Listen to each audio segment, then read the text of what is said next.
committee. He'll Okay. be our main. He'll definitely be our feature running back this year. But we had another senior last year that run game quite a bit and will again this year too. So So who is your quarterback this year Hank looking at? Hank Rose is our Hmm. quarterback. He's going to be a sophomore. Sophomore. He was a freshman last year and played for us. Very very talented kid. I seen a junior high game last year at Dover. Is he real tall? Or Yes, well, he didn't play junior high last oh, year, so okay, he I he got you. he got a little he got banged up in a camp and then missed most of the year. He played Dover Senior High. I So got you. Okay. we went ahead and moved him up after he was hurt so he could go ahead and get with us at the Hmm. high school level. And then when he got back healthy against Dover, he came in. I think his first touch was a touchdown. Nice. He played some running back for us last year. He scored touchdowns against Hamburg in the playoffs.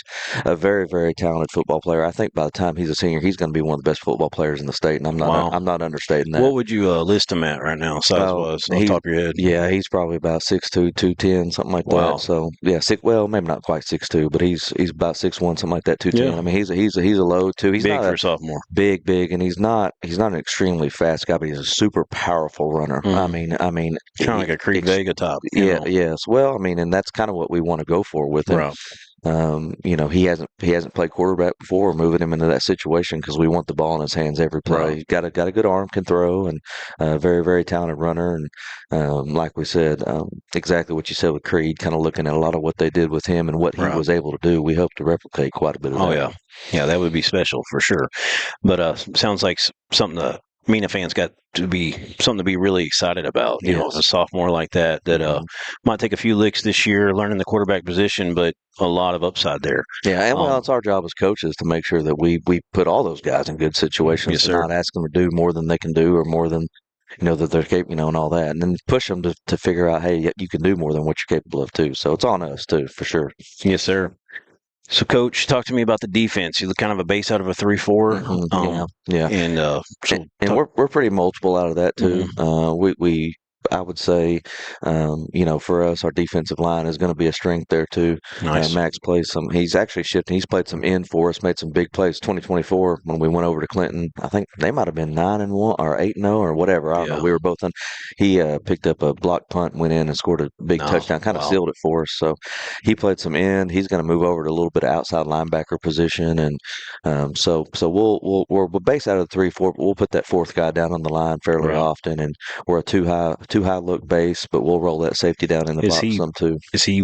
When you put four on, is he kind of coming down the end? Yeah, Okay, I got you. he'll be more of my RN type guy, and just doing a lot of really good things. Again, it is always fun to see those good players you've had, and then when summer hits, you see them really take that next step, and you're like, all right, man, this guy's really good. He's going to have an outstanding senior year because he's taking that next step, and Yes, sir. Max has done that for us defensively too. Talk to me about a couple other guys on defense that aren't here today, or the ones that are Yeah, here as well, well, and what they bring to the table for you. Chance and Tyson, the guys you talked to today, they're both our safeties as well too. Chance will roll down in the box and play Hmm. some linebacker for us. He's a really strong kid. Andrew Thrillkield is one of these seniors that talking about that's really stuck it out for us the last couple of years and Hmm. earned some playing time. And I think he's going to have a big year for us. He plays corner.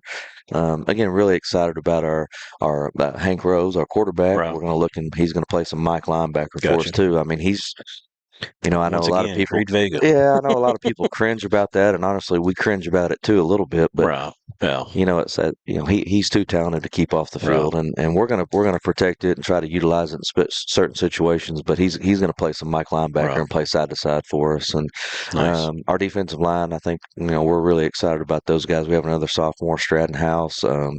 His brothers and that's kind of a football name around Mina. His Hmm. house, Right. Coy House Yes. was an outstanding linebacker for us last year. Ryder House was an outstanding. That's his brothers, and his dad was a great player too. So, a couple of young guys are going to rotate at nose for us. Hmm. Ethan Anderson, Wyatt Weber, both those guys are sophomores, huge kids. We're bigger than we. That's one thing that's exciting for us too. For us, we've got some pretty good size on the field at Yes, any sir. given time. So, That's um, big. Jesse Zamora is another kid as a junior, going to make some plays for us. So, and then we have some other. Well, we're going to we're going to take a few licks defensively, I think for sure too, because we start a lot of stuff. Luke Rowland, Carson Baber, two sophomores that'll start at linebacker for us. But Okay. man, the potential is just the good thing about, taking your licks early in a young football team is that every week you should be getting better. Yes, So sir. we're excited about that possibility. Yeah, sounds like the future is really bright. That you got to reload a little bit this year, but got some pieces for sure to be Hmm. extremely competitive. Let's talk about this year's schedule. Yeah. You go to DeQueen. Started out week 0, August 28th.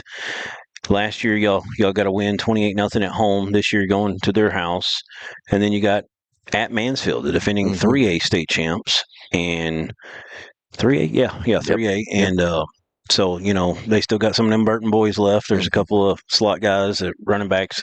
I was reading about them earlier. I think they got 2 600 guys. Both of those Burton kids, I want to say Silas maybe and Jeremiah. They're both had 600 yards last year. So they lost the Andrews and the Daniels, but coming off a really good team. So that's going to be a tough test at their Yeah. house. Excited about that game for us. I mean, Hmm. we've scrimmaged them, gosh, for the last 7 or 8 years. That's been our scrimmage, and Nice. Coach Overton and myself were visiting about, but turning that into a regular game because Mina Mansfield played in a regular season game for so many years. We're right down the road from each Right. other, Oh so yeah. we always compete well with each other. It's a good matchup for both If you like squads, and running the football, that's a good game to come yeah, to. Definitely wing tees and going on. honestly, they're gonna give us a great look, then getting us ready for our conference. And so Yes, that's sir. one reason we wanted to schedule them too, was to get us ready for our conference. On top of being a great team, I mean, I know they graduated some kids and everything, but Coach Overton does a Oh yeah. great job over there, and Oh yeah. he's They're got it boys. he's got it going on, and they're bought in, and they're going to be another really good football team. And then finishing out with CAC and Coach Hmm. Plumley over there, and we've seen them this summer some, Big and contrast in yeah. styles from Mansfield to Yeah, yeah, CAC. yeah, yeah. It is for sure. It Right. is for sure. But what I like about that is Mansfield is more of the type of team that we'll see in our conference. Right. CAC is more of the type of team we may see in the playoffs. For You know what sure. I mean? And Yeah. so that was one thing when we were designing that non-conference schedule that we wanted to do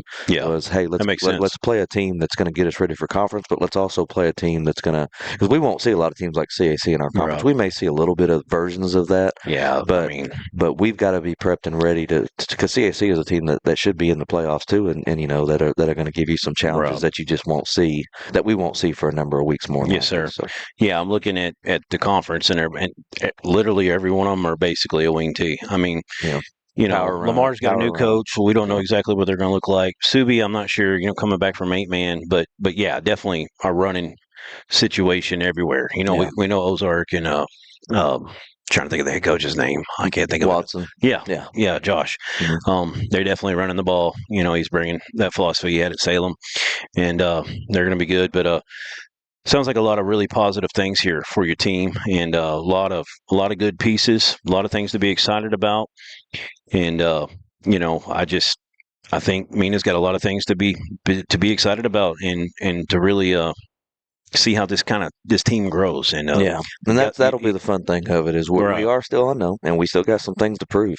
We, like I said, those steps have been taken, and we're there. But those were last year, the other year's teams. right. This team has to make its own identity and take its own steps, and so it's going to be fun. And like I said, being young, there's a frustrating part of that they have Oh to yeah. go through their bumps and bruises. But the exciting thing is they get better, a lot better each and every week.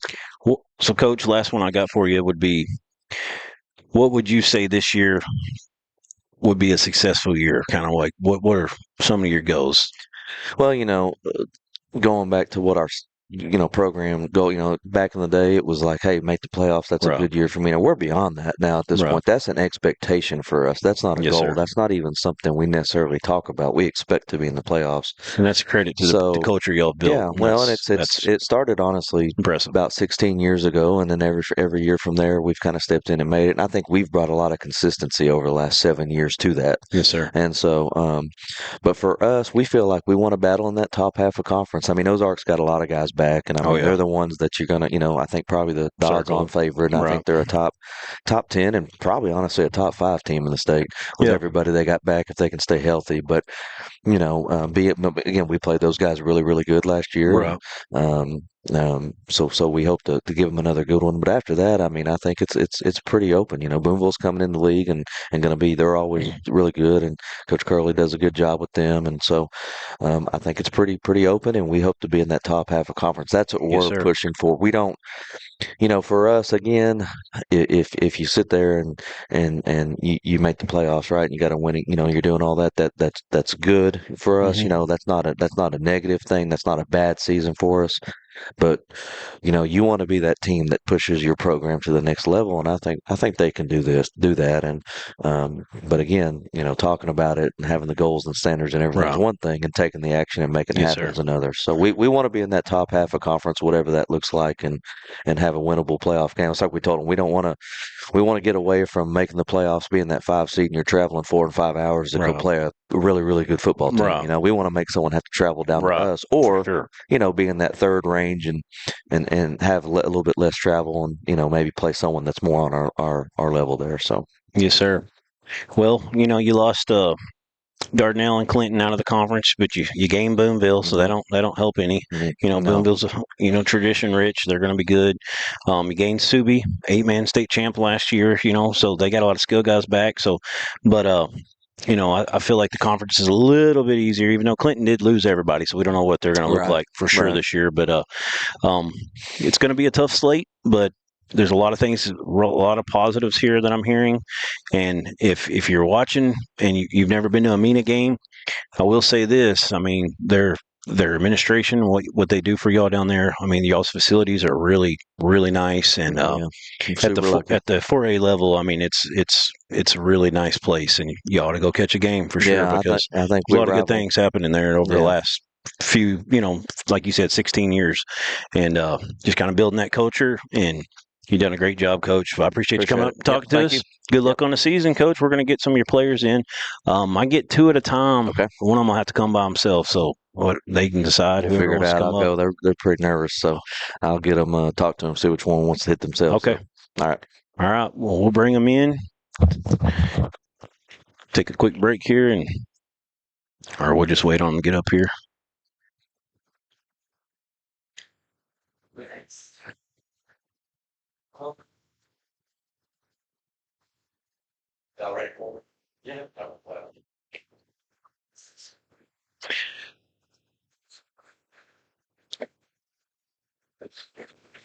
I want to thank Warpstream and Toad Thumper Lures for sponsoring the stream, as well as D3 Auto Sales and all of our other sponsors.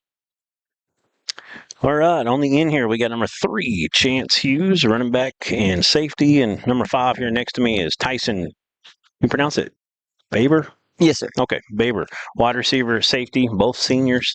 Coach talked y'all up quite a bit. Chance, you played running back last year. Got a lot of playing time, kind of by committee. You're going to be kind of the feature guy this year. Yes, sir. Um, Talk to me about what you're excited about coming into this season and how kind of spring ball and you got done some team camps and some 7-on-7s. Yes, sir. How's it gone so far? I think it's going really good. I mean, I'm excited because the year before, previously, I got kind of like a little glimpse of what I could do. I'm just excited to show everybody what I can really do at running back. Yes, sir. What's your weight right now? Right now, I'm walking around at about 157. Nice. All right, and then we got Tyson here. Tyson, you're a wide receiver, safety, senior as well. Talk to me about what your expectations are for this year coming in. I just want to do good. I want to show them what I can do. And last year I did some, but I want to step it up this year. I want Yes, sir. to show them what I got. You play. I know you are kind of a gun tee, so are you like a slot guy? Yes, sir. So you Inside. got a lot of little end arounds, jet sweeps, that kind of stuff going on. Oh yeah. Nice. What's your if you could pick your favorite play, coach calls it up, spider white two banana, whatever it is. What's the perfect, if not for the game you're dreaming, I'm gonna get the ball, I'm gonna visualize this. What is it? Is it a jet sweep handoff, Yes, end sir. around, go taking it to the house up a seam? Oh yeah. Is that Jet it? sweep. It's a read between the quarterback and me. Yeah. And yeah, that's my favorite one. He can Nice. pull it and take it, or I take it and turn up. Yes, sir. What about you, Chance? Probably a play where I got a guard pulling the B gap, Oh and yeah. I can just cut up down the middle. I love those plays. Right. Are you have you worked on get north and south? And did Yes, you sir. dance more when you were younger, or want to bounce it outside, or were you always kind of get your foot in the Um, ground and get vertical? I probably dance a lot more than I need to, but I've worked on that. Get north and south. Just get what you can get. Yes, sir. Sometimes that makes it work, right? Talk to me about y'all's quarterback. Who do y'all? Told the name. I can't remember it now. Who's looking like your starter? His name's Hank Rose. That's right. He's a Sophomore, right? he came up last year actually. He was he Played played running back. Yep, running back receivers. He was pretty good, but now we got him over at quarterback, and he's been standing out like at team camps and 7-on-7s. He's been doing very good. Throwing the ball some as well. Oh yeah, He's got a good arm. oh yeah, yeah. Yeah. He plays a pitcher too, so Oh, okay. Nice. sling it pretty quick. Coach was saying he's pretty big, about 6'1", maybe 6'2", about 200. What's it like having him calling the plays and getting a block for him at times and stuff like that? He's definitely stepping up and starting to take a leadership role. Mm. Before he was kind of skittish and not too sure, but now he's definitely taking that spot as a leader on the field too. Are y'all helping him out, kind of Yes, learning sir. the playbooks and kind of coaching him along on the field? Mhm. Nice. Sure. Coach said he was excited about your D line a little bit. Talk to me about how you look on the front side on the defense and kind of what y'all expect defensively to look like this year. Defensively, I definitely think we're going to hold our own. We are usually pretty defensive heavy front, and we definitely have the guys to go and take care of the jobs. Mm-hmm. Both of y'all starting at safety. Yes, sir. You got anything to add to that about your defense? Our defense has been they've been standing out. Yeah. Oh yeah, Nice. pretty good. Our linebackers they're pretty big too. We got actually Hank Rose Mm-hmm. is a linebacker. Right. Yeah, that's what Coach was telling me. So Mhm. he's going to try to keep him healthy, though. He said he's going to try to spot him in here and there. Talk to me about playing safety.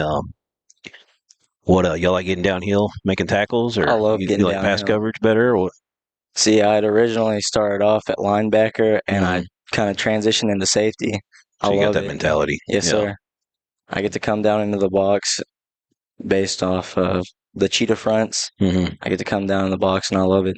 What about you, Tyson? Oh yeah, I used to play corner. Now I got Gotcha. moved back to safety. I love it a lot. I like more passing though. I like got you. deflecting it. Right. Mhm. Talk to me about your corners. Who's back there with y'all? We got Andrew Throkill. He's another senior, and Jesse Mazura Okay. is a Mora. He's a junior. How are Yeah. they doing so far in the 7-on-7s? They've done really well.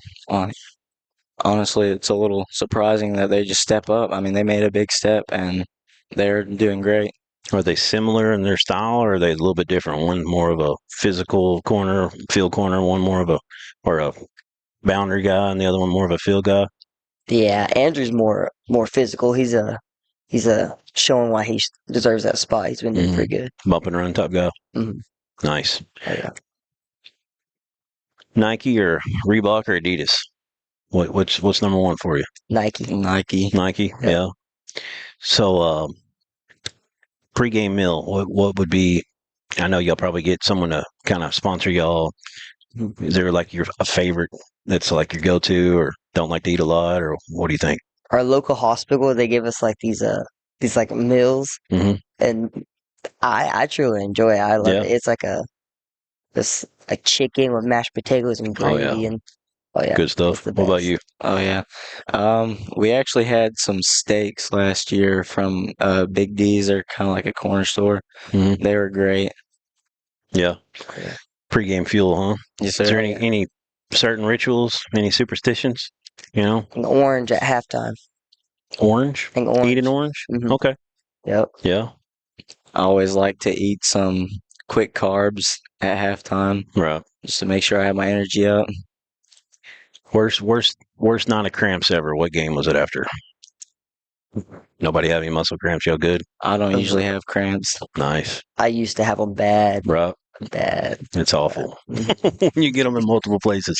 Oh yeah. Oh, no specific game that you recall though. It was like the worst night ever. Lincoln for me personally. Oh yeah. Yeah, it was. Calves or just Yeah, everything. right here. Oh yeah. Oh, Right. it was. Yeah. big on that. Bad memories for sure. Oh yeah. Well, guys, I appreciate y'all coming up. Yes, sir. That was Chance Yes, sir. Hughes on the end here. And this right here was Tyson Baber. Two starters, running back and wide receiver, and playing safety, trying to lock it down on the backside of the defense there for the Bearcats. Got a really good tradition going on here at Mina, and I think everybody should be excited and get out there and watch y'all. Yes, Good luck, sir. guys, on the season. Yes, sir. All right. Thank you. We'll get Mr. Max Dollarhide up here next.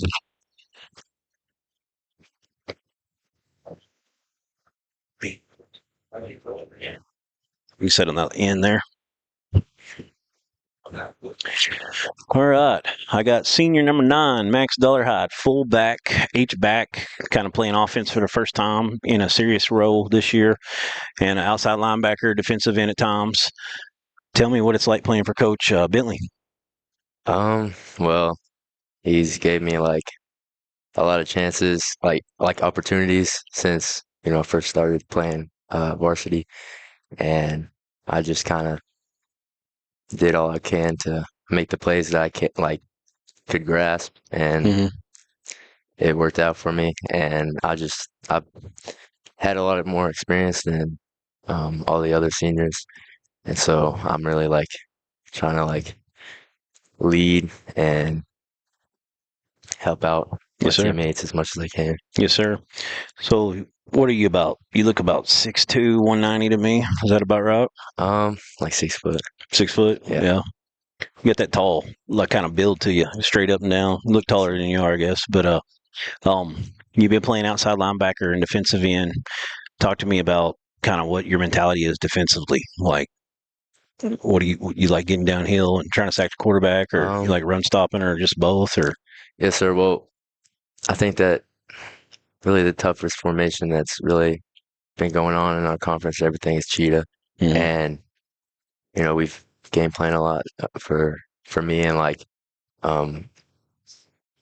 the tight end will release to the backers, and I just get flat and spill the pool and just make the plays that I've made every year. You know how many tackles you had last year? I like to think 40 something. Yeah. Maybe. Nice. You getting sacks? I got one, and then I got 2 half sacks. Yes. Yeah. So 2 total. Yes, sir. Nice. Did you get any fumble recoveries or forced fumbles?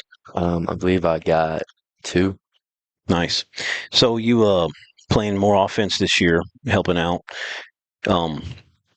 So in the gun tee, the fullback, well, you're more of an H back, right? So you're kind of a offset, kind of in behind the guards, tackle, kind of setting up like that. You ever call play where you get the ball, kind of in and around, or some kind of well, mesh? Yeah, I mean, we'll call fullback dive on in the end zones, and I'm really excited for that because it's our O line versus their D line, and I have a lot of faith in my O line and everything. And but other than that, I'm really just blocking, and I got a sprint out. I forgot what that's called, but Hank will give it to me. It's like a short pass, and I'll just run uphill. Yes, sir. You defensively, offensively, you enjoy blocking. You like the physicality of the game.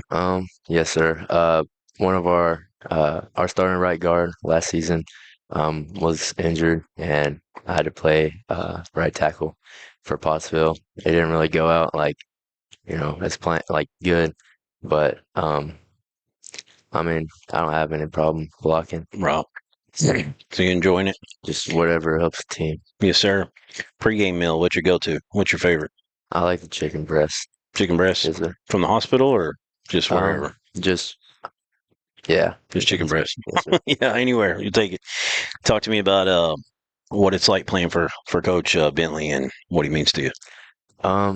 He means a lot. I mean, he's a good role model to take up after, and he's very not critique, but not too critical. He'll hold you to a standard, and he expects me to go past that standard and be the best I can be. Yes, sir. Nike, Reebok, Adidas. What you go to? Nike. Nike all day. Yes, sir. Well, man, sounds like y'all got a lot of things to be excited about. You got some good pieces. Y'all three here. Got a couple other seniors back that are going to help you out, and got a really exciting sophomore quarterback that going to play some linebacker with you as well. That y'all got to build from. Y'all got a great culture set. Coming off a 6-5 team, you want to do better. Got a young team, so you got to lead them by example, obviously, and see what happens here. But I think the coach was talking about that Mansfield game in week 2. It's going to be a really good test early on, kind of get y'all prepared for conference play. But I think there's a lot of things for MENA fans to be really excited about, and looks like a fun team and good group of guys and some hard workers, from what I'm hearing. So appreciate you coming up. Yes, That's sir. Max Dollarhide, and good luck on the season, man. Good Sir, luck thank you. to the Bearcats. All right. We're going to take a break. We got the next team will be coming up here shortly. Who we got? I think it is Fort Smith Northside. Should be in the house here around 11:30. So we'll see if we can get them in here. But we're going to take a break. We'll be back right after this for another more talk on Football Friday here on the Arkansas Sports Network.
And welcome back into Football Friday here on the Arkansas Sports Network. And right next to me, I've got Coach Dom Meraki. Dom.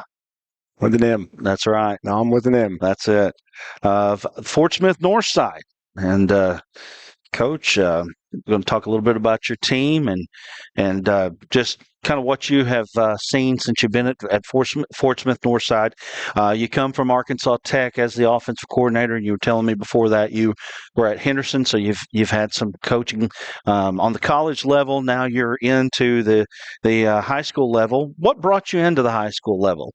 I think it was just an opportunity to impact kids at a different level. Yeah. I grew up, my grandfather was a high school football coach. And so seeing the impact that he had more so from the stories that I had heard from his former players, and just seeing that impact that you can make for a lifetime. While you can do that at college, you can do it on a whole different level at the high school level. Sure. And the high school level is just as equally competitive. The expectations are the same, you know, and it was just a different level, different environment that I've always been drawn to. I've spent 8 years in the state of Arkansas coaching college football. It is great high school football in all parts of the state, and the opportunity to have, to come to Northside and be in this state and coach 7A football, that it was appealing. It was something that I ran towards. Well, you come to a tradition-rich school. A lot of people don't really know that, Fort Smith Northside at times has been a power. I mean, an absolute powerhouse, sending kids out to Division I, all that. You've come in and it's been a little bit rocky before you got there. You're trying to bring it up. Tell us a little bit about that and what it's like trying to bring that back to that expectation that everybody wants it to be at. The ultimate goal is to get it where it can be and should be. Right. And we can talk about, Northside during this heyday or during these years. At the end of the day, we want to get back to where people are proud of Northside football, that they're proud of Grizzly football, that you wear your shirts in town, people are going to ask you about it, and that's where we want it to get that program back to. Right. Because it is a very tradition-rich school. There's a huge alumni base that still lives in Fort Smith. They come to our games, great support. Multiple generations of players coming through there. I've got enough kids on my team already that their dads or their uncles or their grandfathers played for Northside, and getting it back to that level where there is an immense amount of pride in that program, just not only in the school but in our kids and in the community. That's where we want to get it to, and wherever that level is at, that's where we want to achieve it. That's where we want to get the program to, and once it's there, it's not just to have it be there for a year, but how can we sustain it, for years and years and years to get it to that point. Right. And I think for the state of the Razorbacks, a lot of people talking about, well, what is it that the Razorbacks need? Well, they need Fort Smith Northside to be good. They need Little Rock Central to be good. They need people that the normal powerhouses throughout the state, the Park Views, they need to be good. Those are the type of feeder programs that need to be good for the Razorbacks to be good. And I know that's not your main concern, but I know that that's a lot of talk around the state. Yeah, it is. And, you really want every program to be in a position to send players, up the hill and let them play for the University of Arkansas. You want those players, especially in state, to stay in state.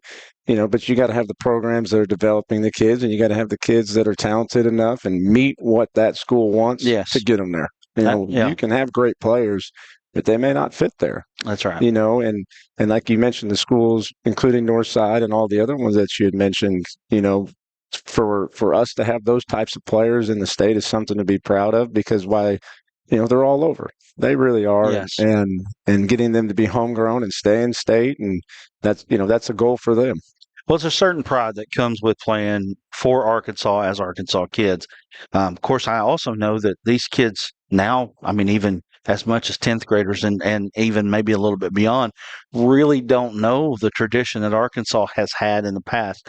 Obviously, Arkansas is not Oklahoma or LSU or Texas, but Arkansas has had a proud tradition, and a lot of times that tradition comes with kids that are from Fort Smith Northside, Springdale. Arkansas kids having an Arkansas pride about being playing for the Razorbacks and being in state. So I know that that's not your main job, but I know it does help your job, because if you've got kids that are good enough to go up there and play, then you're probably doing all right.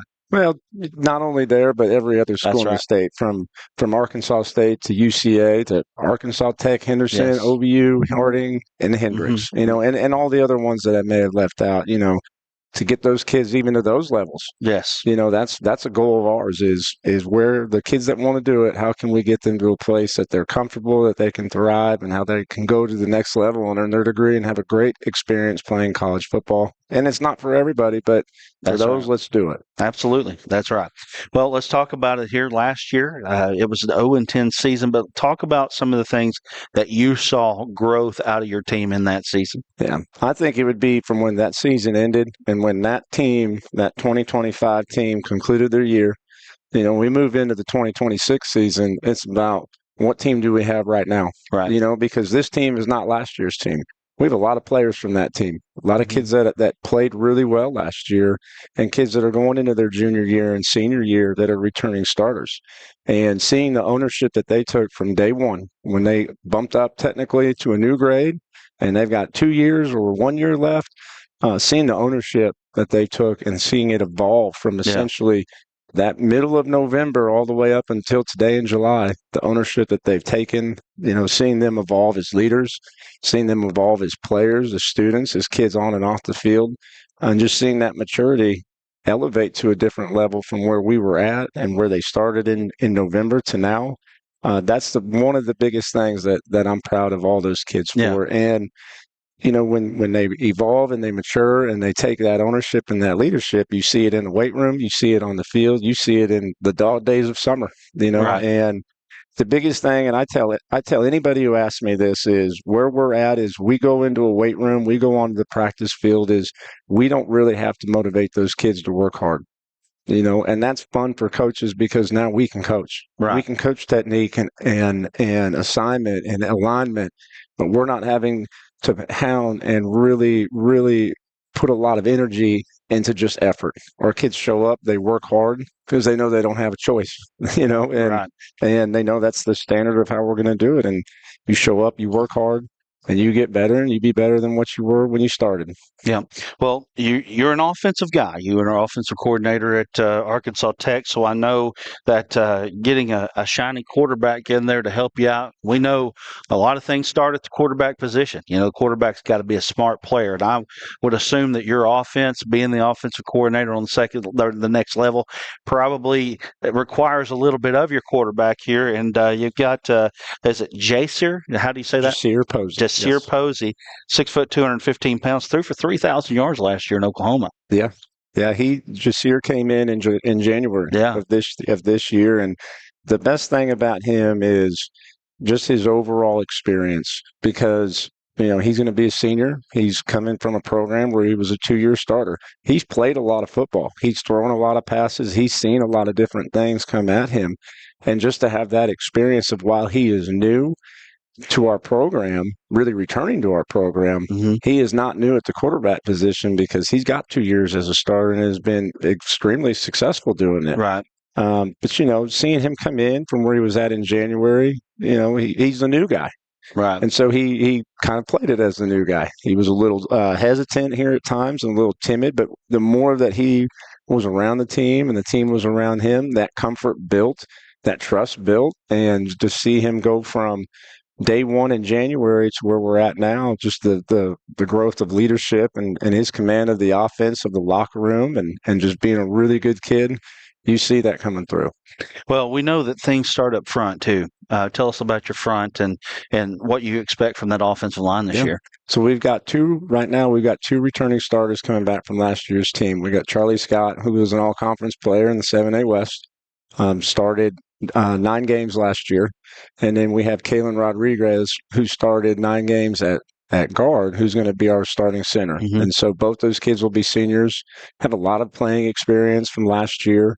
And really good offensive linemen, tough physical kids, and even better leaders. We've got some kids that played a little bit in reserve roles last year that we're excited about. But the good thing is that we'll have 3 seniors up there, 3 seniors that are going to be playing. We'll have a sophomore and a junior on that offensive line. And at the end of the day, we say it starts with quarterback, but we got to have somebody that can protect them. That's and right. And it starts with the offensive line and building our system around what those kids do well. That's where it all starts with. Because Absolutely. if you can run it, it's because of what they can do. And if you can throw it, it's because they can pass pro. So build it around what they can do Right. and find the best scheme for them. You can't play football without blockers. You can't. It's just the way it is, and they don't get the shine. They're not the ones that are going to get their names on the intercom. But at the end of the day, if you can't get somebody to block for you, you've got nothing. Yeah, you got nothing in football for sure. Talk about some of your playmakers, some of the guys that are going to help you this year. So experience-wise, we returned almost all of our pass catchers from last year. That starts with Keelan Mendoza, who was an all-conference player. 6'2", 6'3", bigger body, really physical, intelligent player. He's going to actually be a 3-year starter at receiver this year. Vonjay Johnson, who started a lot of games in the slot. Jaden Charles, who was a 2-way starter as a sophomore, is going to be back again for his junior season as a receiver. Kane Teague, a tight end who played a lot last year. He'll be a junior. Darian Dupree, who came in probably the last half of the season last year, again, is a senior who brings a lot of really good experience and leadership to our team. And we've got some young kids in there as well. We've got a new running back in Jarius Birdsong. He's another kid that came back to Northside. Very explosive player, fast, physical, and best thing about him that I really like about him is his ability as a running back to make the first defender miss. Right. You can do that, you're going to get yards. You can do that, you're going to be explosive. Yes. And so, and we've got, like I said, we've got some young players that are going to be in reserve roles that I'm excited to see. Absolutely. Well, I know we talk about offense because I know you like to see that ball in the air and you like high scores, but you got to have a defense. So tell us about your defense. So defense, we returned our defensive coordinator from last year, Brett Strabel. But from a player's standpoint, Caden Dye is going to be back. He was first team all conference last year as a junior. And so to have him on our defensive line brings a lot of experience, a lot of leadership, a lot of physicality and aggressiveness. Bowling ball. He is one of our strongest, if not pound for pound, strongest player on our team. And he is relentless in anything that he does, whether it's weight room, practice, competition, anything. Yeah. And so, but we'll have him. He'll be back. Jacob Harris on the defensive line started 3 games last year as a sophomore, and so to be able to have him in a full-time starting role, he's just another relentless, high motor kid. And I like having him.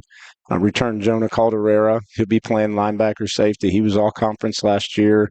Omari Hill and Amani Marshall are back. Those again were all conference performers from last year. And so to have a lot of senior experience coming back that have played at a high level and played in a very physical, tough conference, and then we're rewarded for it at the end of the year. We're excited to have those kids back, and they're a rock on our defense. They're guys that we're going to rely on heavily. Tell us a little bit about getting bumped into the Central from, that Northwest Arkansas. I mean, you just go up the hill a little bit, not too far, but, now your closest conference foe is about 150 miles away, somewhere in there, 120. Tell us what it's like to have to be bumped into the Central. The Central, you come from the West and you go into the Central, and I look at it like, what's the difference? It's still competitive. It's still every game. There's no off week. Right. There's no off week in the West. There's no off week in the Central. There's not a game where you say this is going to be easy. Right. Every week is going to be physical. It's going to be tough. It's going to be a challenge every single week, whether you're West or Central. It doesn't matter. And it is a different league. There's different types of players. But I'm excited for it. I really am. The trip is the trip.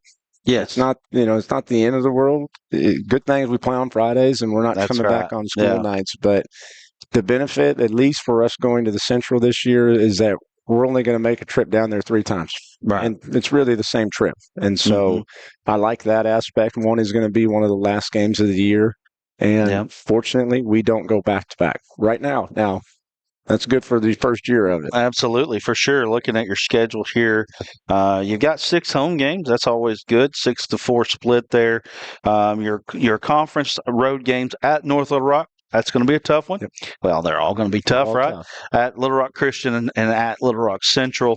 Your home games consist of Conway, Cabot, Bryant, and Pulaski Academy. There's no off weeks, right? Yeah. Tell us a little bit about that battle of Rogers Avenue.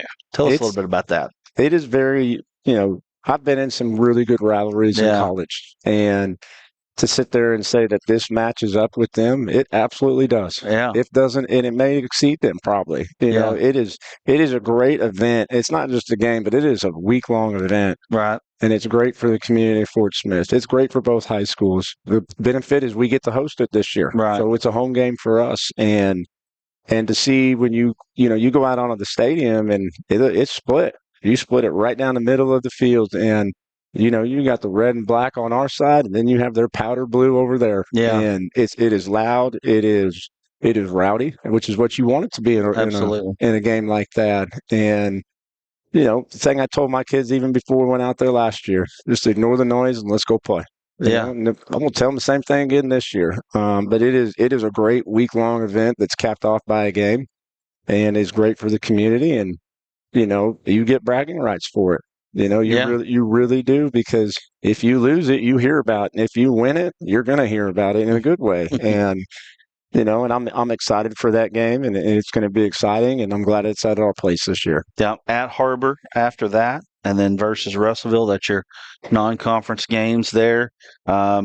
Again, at Harbor, it's an improving Harbor football team there. And then Russellville also definitely not going to be the pushover Russellville that they might have been last year. They struggled a little bit last year, but I think they've got some improvement coming on there as well. So you got a heck of a football schedule coming up this year, but it's going to be fun. I know that's what you sign up for. It is, and you look at your non-conference games. I like the mix that we have with it. Harbor, we saw them last year, so we're familiar with them. Likewise, they are with us. And Russellville has a new coach, but we faced off against him last year when he was at Fayetteville. Right. And so, again, doesn't matter whether it's conference, non-conference. Every week's a grind. Every week's competitive. Every week, you're doing what you can to go out and win the football game. Yeah.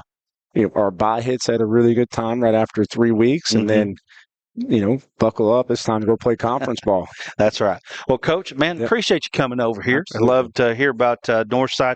Let me ask you this before we get out here. What will a successful season look like at Northside this season? A successful season, I think it starts off with winning week 1. Yeah. That's, to me, is that everything doesn't matter right now other than us going out, having a really good showing in our benefit game, which is going to be a good one against Bentonville West. Mm-hmm. But ultimately, it's winning week 1. Winning week 1 will set the tone for the rest of the year. So right now, successful season, it all starts with week 1. Yeah, all right. Well, Coach Don Meraki of the Fort Smith Northside Grizzlies here, we have got a slew, and I mean a slew of Alma Airedales that we're getting ready to talk to here. Duran's over there getting some names of kids. We're going to try to get every one of them in here if we can. We're even going to have to take down the green screen, because if we don't, they'll blend right into it. So anyway, we're excited to be here again on a Football Friday, and we've got the Alma Airedales coming up next. We'll be back here in just a moment.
All right, I'd like to welcome everyone back here on our Football Friday here on the Arkansas Sports Network. Duran Miller, I've got head coach Jeremy Burns of the Alma Airedales in the house.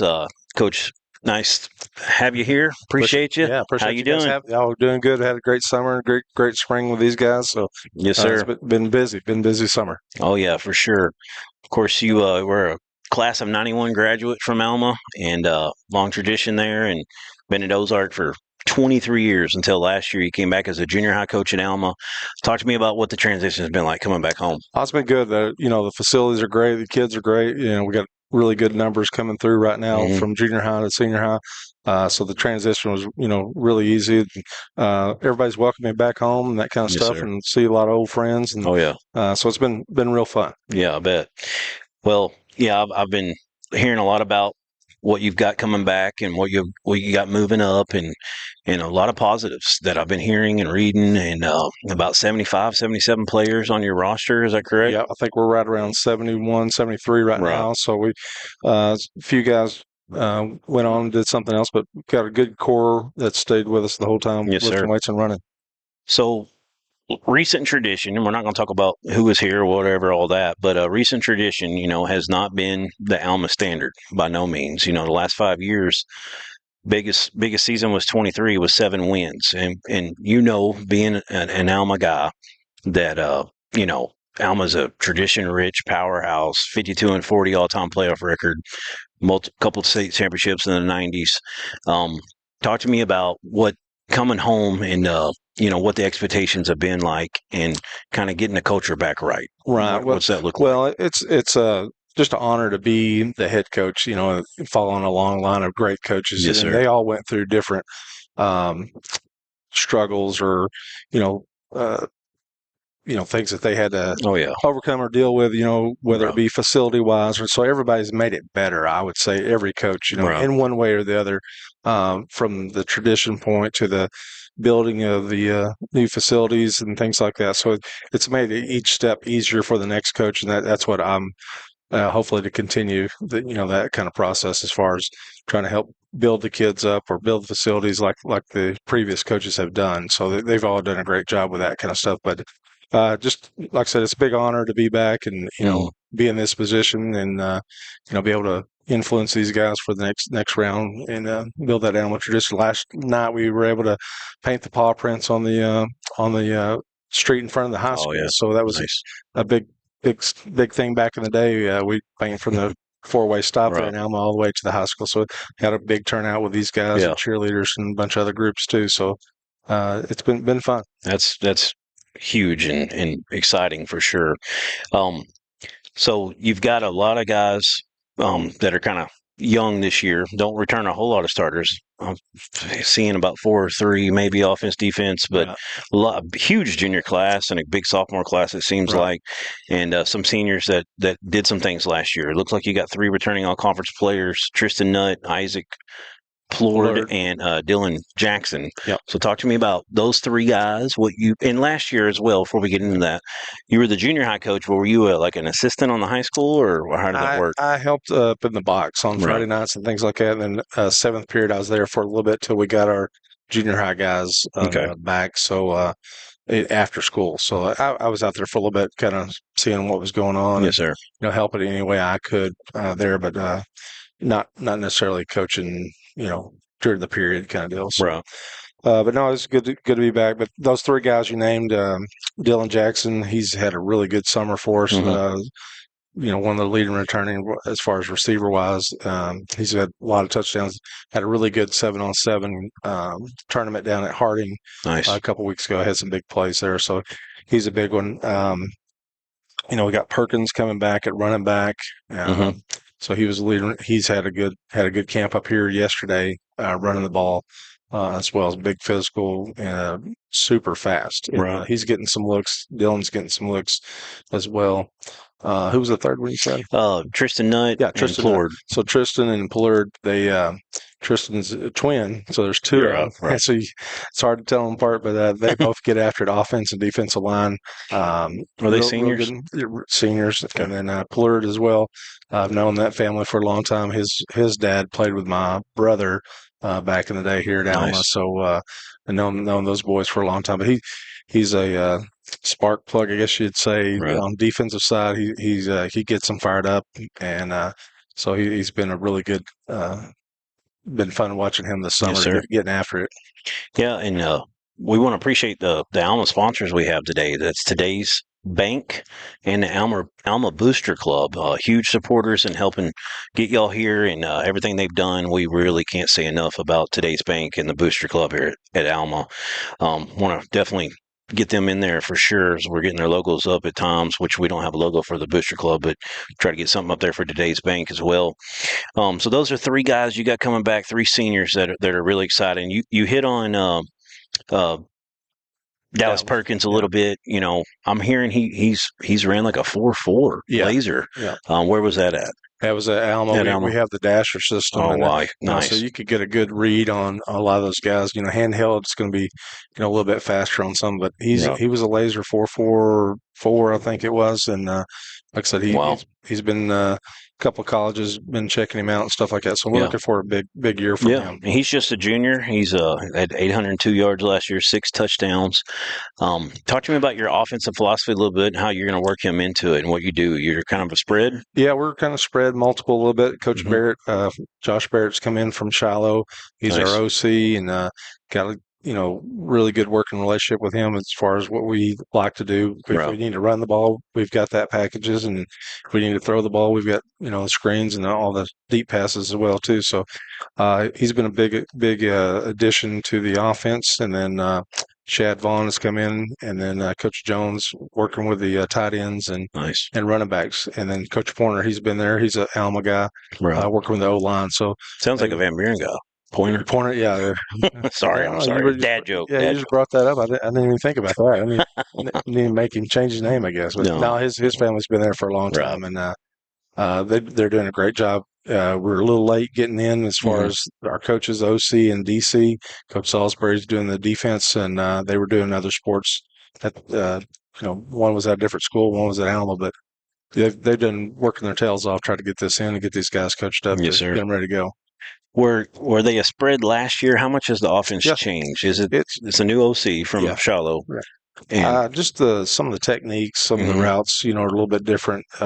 Terminology different, that kind of stuff. But we got some good schemes. I really like where we're headed with our guys, and the scheme. We can fit a lot of different bodies in there right now. With if we need to run some more power type stuff, or if we need to spread it out and run our jet motions and things, that kind of stuff too. So got a lot of options. So last year, as you were kind of in the box and looking at everything going on with the senior high, your returning quarterback, Jay Lemieux, he 5'10", 150, 4'6" top guy, took over in week 5 and never relented after that. Yeah. Kind of ended up with 1,300 yards, 9 touchdowns, ran for about 3 more touchdowns, and he's a kind of a focal piece for you this year. Talk to me about what he brings to the table for you. Yeah, it's just nice to have somebody coming back that has some experience like that. So he's fast, can throw the ball, and he's improved all spring, and he's at baseball. He's a baseball guy too. So whenever we could get him, we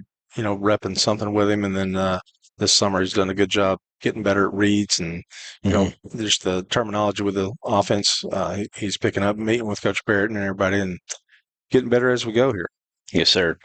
So you lost a big time running back, Samuel Schlegel. You lost a big offensive tackle, Adam Daly's son, Easton Daly. I think we interviewed him last year. I remember. Yeah.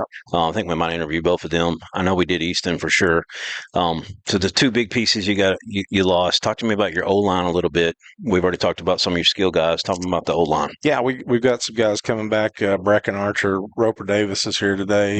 He's going to be working over there. We've got Ryan Wilson's here. He may work in there as well. But Tilton, Tristan and Colton Nutt, Caden Tilton, and then we've got some center with Tilton, and also we had a little sophomore yesterday come in and help us, Reed Robertson. So he's a sophomore. He did a really good job yesterday, so I was really pleased to see him coming in. Some other guys, Carson Avan at right tackle. He's been working there. And then the Cody Burks. He's another one. It's going to be a senior. He's worked at left tackle as well too. Is there one returning starter on the O-line? True starter? Yeah, I think true starter. I think that's where we're at. Okay. So how many? Some of you named a couple sophomores. So most of those sophomores and juniors that you're looking at that are kind of working themselves in the rotation. Burks is a senior, and then the rest of them are Tilton's a senior as well. Like and the nuts, the nuts. Okay. So all right, they were mostly defense last year, but we've been working them as well on the offense side too. Yes, sir. Well, let's talk defense for a little bit. Tell me about some of your key guys that are coming back. Yeah, we've got Daly. He's been working at the Mike linebacker. We've got him. We've got like you said, Pullard. Is that Easton's brother? Yeah, it's his middle brother. And there's one more, Hudson Daly. Okay, he's going to be an 8th grader. So they've been doing a really good job. But those guys at the linebacker spot with Pullard and Daly doing a really good job. We've got. Let's see, Luke Stogsdale's come back. Mm-hmm. He might rotate some there at the outside linebacker. Hudson Lockridge at a corner spot. Brooks Belcher, he's here today, working at a corner spot. Got some young guys back there. Nate Risley. We've got Billy Burden and Quentin Broadway kind of battling out for the safety spots, and they'll both play offense and defense. So we're trying to develop them on both sides of the football, and that way, in case we get somebody hurt, we'll be able to just kind of plug them in there as well. Matthias Kremers has come in. He's working at linebacker. Jacob Greenwood, he's a defensive end, outside linebacker. Ben Jones, same. Caleb Slagle, he's another linebacker. He's going to get some reps there. Ben Sanders, helping on the D-line linebacker as well too. So, yes, sir. Trent Simon, he's working with the back in the secondary too. So we've got a bunch of those guys here. Malachi Hauk. He's here today, number 19. Mm-hmm. He's been working at receiver, doing a really good job. Had some good success there. And then Parker Boyd, forgot to mention him on the O-line. Mm-hmm. He's doing a really good job at right guard. Yes, sir. So he's a pretty good sized boy. Yeah, looking forward to having all those guys, with us and stay healthy. Let's talk about let's talk about last year's schedule a little bit and what you got coming this year. So last year ended up with a 4-6 team. Before you took over, got a win over Silent Springs, got a win over Valonia, Clarksville, and Pea Ridge. Had some tough ones. Farmington was really good. You ended the season with them, but you won 2 out of 3 at the very end. So built a little bit of momentum there. So talk to me about this year's schedule. You start off with Van Buren, of course, cross town. Well, yeah, technically different counties, ain't it? No, still it's the same. It's the same. That's right. Yeah. Crawford County rivalry there, and so this year you get them at home. You got Van Buren at home. Yeah, Battle of the Bone. It's always been big ever since I can ever remember. Even when I was in junior high. So it's been a big battle between both those towns. Everybody takes a lot of pride in the for sure. both the football teams, and a lot of good players have come through over the years with those two. But got those guys, and then we go to Valonia and Russellville for the other 2 non-conference games. So like I said, we played Valonia. Don't know a whole lot about it. Russellville's changed over and has some new coaches going in as well. So we'll have to watch some film, break it down as we go. These first 2 games, scrimmage games, and see what they have and see how we compare with those guys. And then we'll start conference off with Clarksville after that. Yeah, and that Russellville game is kind of a creeper rivalry over the years that a lot of people don't know about, a non-conference thing, but Russellville and Alma played several times over the years. Yeah. So that's going to be at Russellville. I played them back in the day. Head Coach Collins was a head coach back then when I was playing for Coach Vine. So, we had a lot of games against Russellville over the years. Well, my cousin played for Alma back in the 90s, and I remember he was in junior high, watching him play Russellville when they had Jermaine Williamson, Corliss's brother. And it was a good night for Alma that night. But so you got Valonia, and then you get in the conference. So that's right. And then so you got Clarksville, Farmington. You get both of them at home. Then you go on a 3-game road trip at Pea Ridge, at Dardanelle. Dardanelle moving up into 5A this year. They've lost a lot of production. They still got some good pieces coming back, and Cedric, I can't think of his last name right now, but his son, really good. receiver slot back kind of guy. And then they got some junior linebackers that are really good. That played a lot for them last year. So they got some pretty pieces. pretty good size line coming up. I think too. So, for sure. So there'll be competition for sure. And you got to go to Morrilton. Of course, they lost their quarterback. He finally graduated. That Maddox Berry set all kinds of records. Then you got Harrison at home, and then the bad news is you get Greenwood back in the schedule. That's right.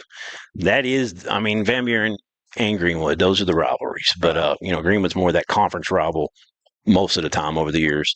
I can remember some great ones. The Brooks Coatneys at Greenwood versus the Almas, and all those guys, the Adam Dailies. Back in his day. But that's a game that I know Alma fans that used to be one of the biggest games of the year in the state by far. So you get them back in the conference, which everybody knows the lore of Greenwood and what they've done the last 25, 30 years. But getting to play them again in conference, is that one you kind of circle? That? Oh yeah, definitely. In the year, big rivalry game. You're not getting any bigger than that. So, we've battled over the years, playing or coaching. And I think last time I was here coaching, assistant linebacker, I was a linebacker coach and helped the offensive line. We beat Greenwood that year, and then went on back to Ozark after that. So it's been a battle. With those two teams and those two towns, and everybody takes a lot of pride in what they do and build on the campuses and stuff like that. So it's going to be a big night. So I hit on it a little bit earlier that the recent tradition hasn't been up to Alma standards. What is your goals, to kind of get Alma back to what everybody expects out of them? A playoff contender every year, a team that goes deep in the playoffs. Yeah, that's our goals. Get one, improve every day, every practice, every play. So that's what we try to preach to them, do the right things, whether it be on the field or off the field. That's kind of the Airedale way. And then, they've really pushed themselves, physically and mentally, learning new stuff and pushing themselves in the weight room or on the field, running sprints or heels, that kind of stuff too. So if we get back to that kind of mentality, it's going to be huge for them. And they're going to really have a lot of success. So that's our goals to every play get better. Attention to detail and the little things, like you said, and like you talked about last night when y'all were painting the prints and everything, just the little tradition things, just kind of helping build the culture, getting it going. Sounds like a lot of things to be excited about. This sophomore and junior class really are, and you got some good pieces coming back that are seniors, but you got a lot of underclassmen that have a lot of potential. I think there's a lot of things for Alma fans to be super excited about. Most definitely, yeah. Yes, sir. Well, Coach, I appreciate you coming up here. I want to give a shout out to your sponsors again. That is Today's Bank of Alma here and the Alma Booster Club. And can't do it without them. We really thank y'all so much. Coach Burns. Yeah, appreciate you guys. Great interview. Appreciate you coming up and talking. We're going to get a bunch of your players in here. Awesome. And kind of get everybody in here at the end. You brought half the team. It seems like. Well, I told them we get some pub for them, get a picture taken, and go eat some Chick-fil-A. So you can't beat that kind of stuff. Dude, so that's why everybody's here. That's right. All right. Well, Coach Burns, good luck, and I can't wait to see what happens. All right, appreciate you, man. Thanks for having us. Yes, sir. All right, go ahead and bring a couple in. If you want, I can just call them out. Or I think I told them. Yeah, first two. I got Dallas Perkins. And number 2, Jay Lemieux. Here you go.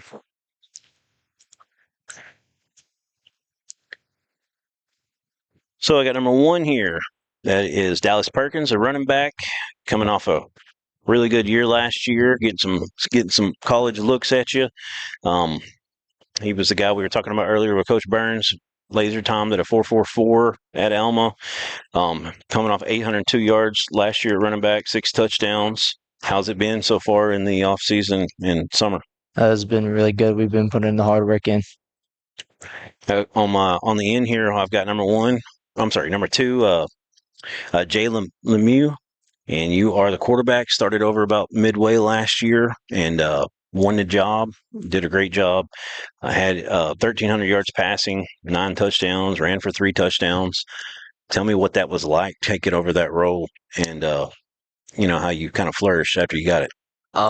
It was kind of what I've been hoping for, and it was just everything I could have wanted because I got to go against some really good teams, Greenbrier, Farmington, sort Right. of top of the conference teams, and it was pretty fun just doing that well and just earn my teammates' respect and Yes, all sir. that, and I really enjoyed it. I'm glad they gave me the opportunity, and can't wait to bring it on next year. So, guys, tell me about having Coach Burns coming into the helm. You know, he's a legend in Alma and, been at Ozark for 23 years before last year. Tell me what it's been like to transition with Coach Burns and what you've liked. It's been nice. He's been putting the pressure on us, and he's been on our butts about in the gym and getting everything down to perfection. Yeah, we work out a lot harder, Mm-hmm. a lot more. Feel like we wake up earlier too. Um, my dad talked about how he was just a beast back in the day, and I Right. think he wants that for all of us. And it's really nice having him back. I like him a lot. Great guy. Nice. So there's a lot of little things that you feel there's a difference that, like you said, getting up earlier, working harder.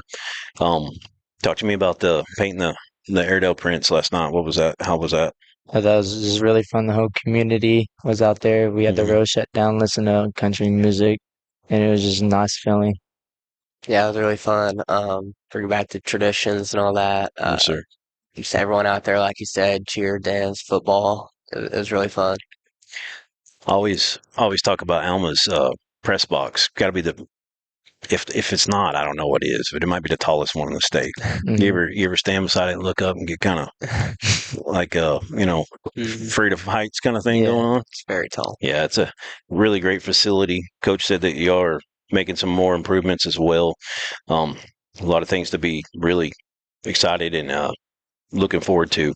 Y'all have got both of y'all are juniors and got a big junior class. A lot of playmakers.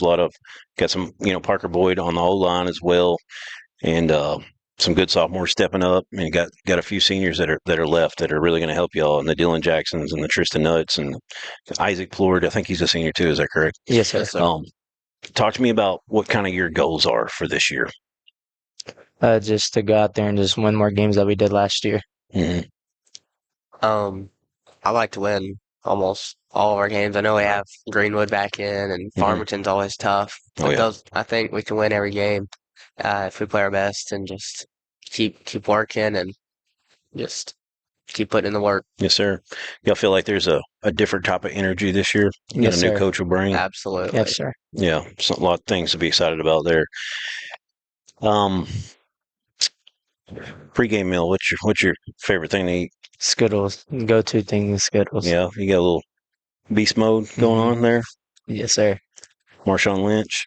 What about you? I'm more of a Snickers. Baseball, football. I eat a Snickers. Yeah, you get hangry. Got to get that Snickers. I do. Snickers. Snickers. Yeah, nice. Reebok, Nike, Adidas. Anything? What's your favorite? Probably Nike or Adidas. Yeah. I'm a Nike guy. So you got Adidas socks on. I do. And he's got Nike socks on. These are my ankle socks. Yeah, I got you. Right. Well, give me one more thing here. What would be so we got quarterback and then we've got running back. Visualizing the best play that could happen the night before the game. What is it for both of y'all? Touchdown pass, breaking one off. Breaking one off. Probably. Taking it to the house. Yes. What about you? I'm imagining a deep ball right over the safety's head to Dylan Jackson for a touchdown. Nice. All right, guys. Well, good luck on the season. A lot of things to be excited about. We'll get a couple more of your teammates in. All right. Appreciate y'all guys interviewing with us. Thank you. Yes, sir. That was Dallas Perkins, number 1, and number 2, Jay Lemieux. Quarterback Lemieux and running back Perkins. 2 good ones that a lot of things that everybody should be really happy about at Alma and looking forward to seeing them on the field. So next up, we're going to have, looks like number 9, junior Brooks Belcher is a defensive back. And number 19, a junior as well, Malachi Hauk. Is that how you pronounce it? All right. And he is a wide receiver. What's it like having Coach Burns at the helm now? How's it been so far? It's pretty fun. I think he's a lot more relaxed and lets us have fun and just enjoy playing football. Yeah, no doubt. It's been awesome. Really changed up the dynamic, in a way that I feel like we really needed. So it's been great. Just asking your friends about it, and we'll ask y'all as well. How was the community and everything going last night when y'all did the print painting of the Airedale prints? It was pretty good. Everyone came together and we got to do something pretty special that we haven't done in a long time. Yeah, it was a lot of fun getting to reach out and meet people and people getting to meet us, things like that. That was really awesome getting to see. So, did either one of y'all's parents, are they from Alma? Yes, my dad and my mom are both from Alma. My dad graduated in 2001. Nice. Yes, sir. Both of my parents graduated in 2003 from Alma. So, okay, definitely a legacy to pick up. They definitely know the tradition, and no doubt. What did they talk to y'all about that? About getting back to that? I would say they definitely miss how it used to be. So it's cool getting to see that kind of get brought back through the booster club that's been brought back, and things like that. So it's been really nice getting to see. Yeah, the Alma Booster Club has been awesome with us. They have really stepped up big time and been a big help with us, and they definitely are excited. That's for sure, and they're behind y'all guys 100%. Talk to me about kind of what y'all do. I know you're a number 9 here. Brooks Belcher, you're a defensive back. Are you a corner or safety? Corner, but I can play both. Yeah. Did you play much last year? I played a little bit. I think I started three or four games. Didn't have that much done, but I still got to rotate in. I played a bunch on special teams. Okay. You kind of looking at you as a starter at this point, or what you've been doing in 7-on-7 stuff like that? You've been starting? Yeah. Nice. And number 9 there, Brooks Belcher. I'm sorry, number 19, Malachi Hauk. Got you as a wide receiver? Yes, sir. How's it been going so far? It's been going good. We've got a new position coach coming in, so that's been good. He's been really good about teaching us, all of the new fundamentals and stuff about how to run the routes, the way that our new offense, needs it to go. What's his name? Coach Shad Vaughn. You're right. So. Okay. And talk to me about y'all's new coordinator coming over from Shiloh and what that's been like. I really enjoy him. I don't really play offense that much, but just talking to him, he cares a lot about us and he cares a lot about our success and he drives us to be the best we can. Yes, sir. I definitely agree. He has brought, like Brooks said, a drive to the game that we haven't had in a while, with our past offensive coordinators. So him really wanting us to win and succeed is definitely helping us out, when it comes to the long run and going into season and stuff. Yes, sir. Tell me a little bit about some of your teammates. What does Dallas Perkins do for y'all? He's a big leader on the offense. He gets things started. He gets all the morale up. Big motivator. Yeah, one of the toughest kids I've ever seen. I've never seen anybody be able to get hit as he does and keep going. So it's cool to watch him. Yeah, not big size, but super fast, and everything I'm hearing, he's extremely physical for his size. Yes. Yeah, it's always nice to have a bell cow type guy to lean on like that. Talk to me about your quarterback that we just interviewed, Lemieux, and what he's doing for y'all, and taking over last year midseason, and how it's going so far. He really stepped up last year, but coming into this year, he's very motivated. Wanting to lead us to more wins, obviously. But it's been great watching him develop over through the off season, coming into beginning of camp coming up. So does he throw a good ball? He does throw a good ball. Nice. It's great. You in practice, you got to defend against him a lot. Yeah. Yeah. How does he do? Pretty good. Yeah, he's pretty good. He spots the ball really well, so it's really hard to make a good play and not just bat it down. Yes, sir. Who's the GOAT, Michael Jordan or LeBron James? Michael Jordan. Michael Jordan. Smart kids up here, man. Your parents have really done a good job of y'all. Well, guys, I appreciate y'all coming up here. One last question. Biggest game of the year, is it Van Buren or Greenwood? Van Buren, no doubt. Definitely. Yeah. I'd say for me, I'm a little bit biased. I came from Greenwood, so that game against Greenwood's going to be pretty... One you got circled? Yeah. Yeah. Okay. Well, good.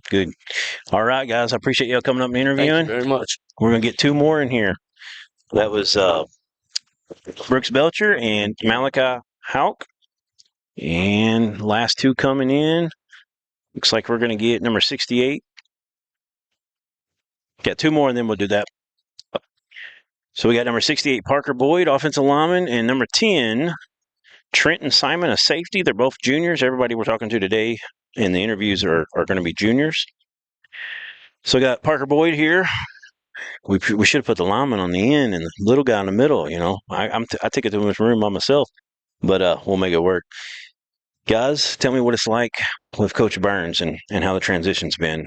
He's a real strong leader, and he makes sure we're always right off the field and on the field. He's making sure we're always getting better, make sure we're getting stronger, both in life and on the football field. What's your thoughts? Coach Burns, he's got a lot of experience. He keeps it fun for us in practice, and he really knows his stuff. Right. We don't really just see him as a leader, but he's just a great figure for our class in general. Yes, sir. Did both of y'all, how much did y'all play last year? Were either one of y'all starters, or did you get to work in some? No, sir. We're both JV. Okay. So we're fine for start spots right now. Nice. So talk to me about, I think you got one returning starter on the offensive line, and then you've got you and some other guys going to step up this year. How's the line look like so far? We're coordinated. We've been getting better. We've been learning the plays. Learning the new offense is hard, but we're able to get through it through teamwork and camaraderie and just trusting each other. It's going to be a good season. Yes, sir. Talk to me, Trenton, about playing the safety position and, kind of how that's looked so far through 7-on-7 and team camps. Same as everything else. New staff this year. So far, we're feeling confident about ourselves. It's going really well for us. We've been having a lot of success with it. I think in Searcy, the air raid 7-on-7, we finished 5th overall in that. There's a lot of teams there too. Yes, that's really good. We've been pretty successful this year, and we're really looking forward to the season. Yes, sir. Last year, y'all are a 4-win team. Got a lot of sophomores and juniors and some good seniors coming back. What is y'all's goal this year? Like, what would feel like a successful season? Making the playoffs, I guess. Just winning all the games that we are able to win, not letting up in the fourth quarter, just staying aggressive for all 4 quarters of the game, and just make sure we win. I completely agree with that. I think that's really what we're looking for. Yes, sir. Not something we've seen a lot in the past, but with this new staff, we're really looking forward for that. Well, y'all got all the, you got the program. You've got everything you need. You've got the facilities. You got a coach that knows what he's doing. Did it for 23 years at Ozark. He had a 104-61 record as a head coach there. He's an Alma guy. He's back home. Sounds like y'all are really enjoying him so far. Everything I've heard is he knows his stuff. He gets on y'all. He knows when to get on you, but he also knows when to let up a little bit and let y'all have some fun. And y'all are just having a really good time. Bringing back some old traditions like painting the Airedale prints and things like that. So it sounds like y'all are in really good hands, and that y'all have got a lot of talent to work around, and gonna have to get some experience this year, because overall y'all are pretty young. But it sounds like a lot of really positive things for Alma. So appreciate y'all coming up and interviewing with us. And now I'm going to get your whole team. Go ahead and bring them in. And if y'all just want to stand up, take those off. We're going to try to get everybody here that came today. There's about 15 or so. We'll get one shot here, and I will get out of it.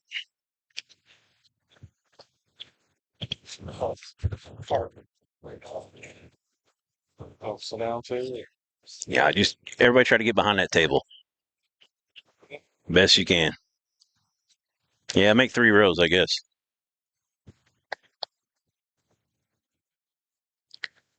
So we got about 15 or so here.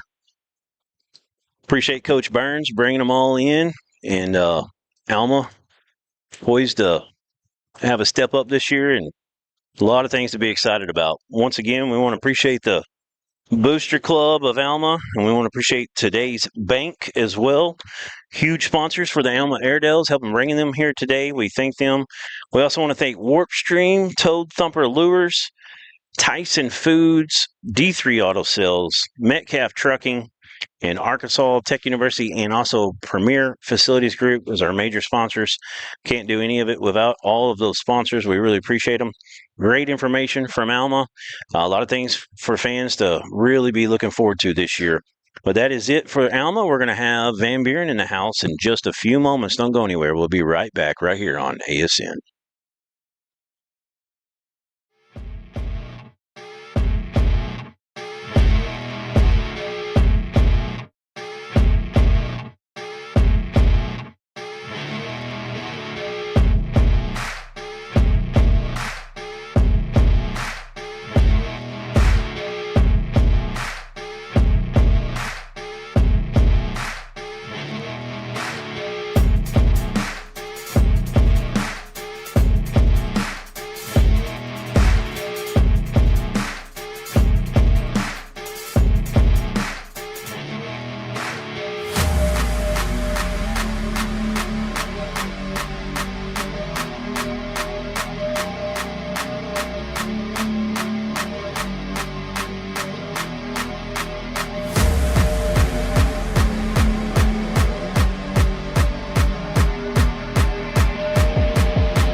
All right, welcome back in. And we've got Van Buren here, Coach Mo Henry. Man, 5th year here at Van Buren High School. Tell us a little bit about what's going on here at Van Buren. It's hot, but you got him unmuted here. Right. Are you? There we go. Yeah, there we go. Just excited. I mean, trying to beat this heat and trying to do things to, be the best scenario for these guys to get the best version out of them. But just excited for this time of year, end of July, ready for August to roll around to get it cranked up. The talk of 6A is you got no Greenwood, you got no Shiloh now. And a lot of people are really thinking 6A is kind of wide open this year. I know the folks over at Searcy think they're going to be pretty good. And I know, Mountain Home, always pretty good. Coach Airy does a good job there.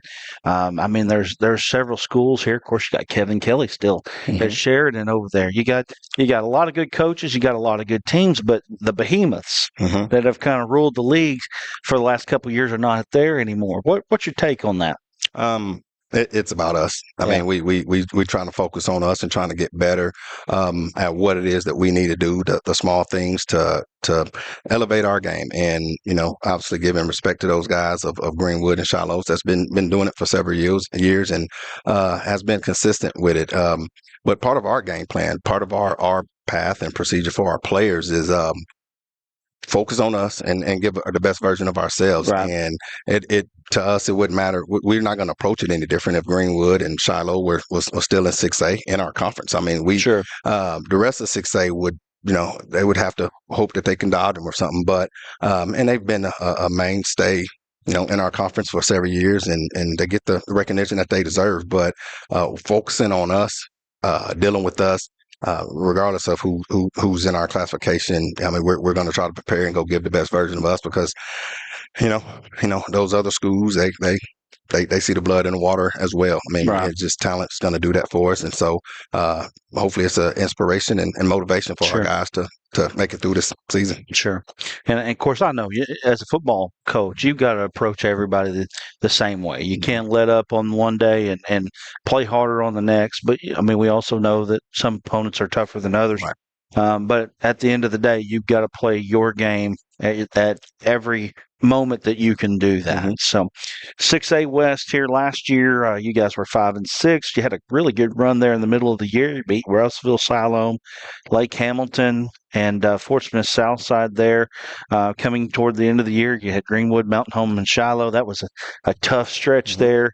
And then you had a really good athletic Marion team come down here in the first round. I remember doing our playoff show, and I was like, boy, that game gives me heartburn. Didn't know which one to pick there, and it ended up being a 32-29 game. What is it that you feel like you guys got to do to take the next step this season? Just like we did, focusing on going into this year and control the controllables, work on us, try to get these guys in the best shape that they can to be able to handle week 11, week 12, 13, whatever that may be for us. Because I think that's what kind of caught up with us a little bit is, we had some games early and favorable schedule because, like I said, the guys that had been doing it, the Shilohs and Greenwood, we had them at the end of the year, and Mount Home, all three of those guys were in the semifinals last year of the playoffs. And so it's just the way that the schedule was designed, and we approached it that way. The guy was a little bit banged up against Marion, but that wasn't nothing to take away from them. They finished the deal and definitely wanting to accomplish hosting a playoff game, doing those things. Those were things that we checked off. But at the end of the day, it's 5-6. It's a low below 500 record. I mean, it's still a losing season, and so that's motivation and that's a taste in our mouths that we was able to come out of the gate in the spring to focus on. So hopefully that can escalate us into being able to go and have another good start to a season. Well, looking at your schedule here this year, real similar schedule. You're versus Springdale. That's a home game. You got Greenbrier also home game. Greenbrier is a 6A this year, right? Isn't that right? No, they're not. They're back to 5A. I'm telling you, it's hard to keep up with them bouncing back and forth as they do. At Siloam Springs is your first conference game. You have Fort Smith Southside. That's a natural rivalry there, just right down the road. At Catholic versus Russellville. At Little Rock Southwest, Mountain Home, and at Lake Hamilton. Now, I'm going to speak. You don't have to speak. But I'm going to tell you, looking to that schedule versus the schedule you had last year, that looks a little better, I would just say. Now, that's just me. But I do know that nobody's going to lay down on your schedule. But what do you see out of the 6A West this season? Well, first, we open up, so we don't want to take any focus away from Alma. So we open up with those guys in Battle of the Bone. But, just talking about our schedules of being able to approach, the teams and the games that we have, those teams, and the way we tell our boys is every game we got to go out and try to compete because it can go either way. So trying to get the table set early to do what we need to do. Obviously, the first game's gonna be big, coming off of summer and everything, but the schedule. I mean, the schedule it's gonna be different going into it. I think that adds into it because we lose Greenwood and we lose Shiloh out of our conference. Let alone the state. Right. But we also not only new teams that we brought in that's going to be new to us with Catholic and Little Rock Southwest, but you get Lake Hamilton, Russellville, Siloam Springs. All those guys have new coaches. So there's going to be a little bit of different identity with those. And, like I said, Mount Home's been a mainstay for us. So that's definitely a game that week 9 rolls around that hopefully we can do our part to have some type of conference and playoff implications. But just being able to go being able to go through our schedule, just take it one game at a time type of a deal, and when you do have those premier schools on there that are, they're not only in 6A, but we're those Shiloh and Greenwood, those teams that are moving up. I mean, whenever you do the state rankings, they're up there, they're in the top when it comes to those. So it's just not a 6A that they were affected. But when you lose teams out of your classification that way, it opens up for everyone, and so that's exciting. Then we got so many new coaches that's going to be new to us. It's going to be exciting for us as well, and then obviously the familiar opponents with. Just going down the list there, Lake Hamilton's got a new coach. Little Rock Southwest got a new coach. Russellville has a new coach. I don't think Catholic has a new coach. They don't, but they're new to us. Right. And then you got Siloam with a new coach as well. So a lot of newness on the schedule. Talk about the Alma Van Buren rivalry. I know that's it's something that maybe not everybody in the state knows, but that's one heck of a ball game to start your season. Yes, it is. And people say it all the time, when they go into sports and they talk about rivalries, when they say you can throw your records out. And obviously, if it's the first game of the year, there are no records. But just any whatever the anticipation is, whatever the projection is for each team, what I've learned here by playing is that a lot of times the record, what you're anticipating to be doesn't matter. I mean, you got to go and play that game, and it's going to be a 4-quarter game every year, and so definitely get excited about that, and it just add different intangibles to it because obviously the first game you're dealing with weather. I mean, it's going to be so hot, so you're trying to prepare and deal with that, and just trying to get it in and be ready to go for it. And you got to go to Alma this year. Go to Alma this year, so that makes it even a little bit tougher. Talk about some of your kids here and what you expect out of the kids you're bringing back this season.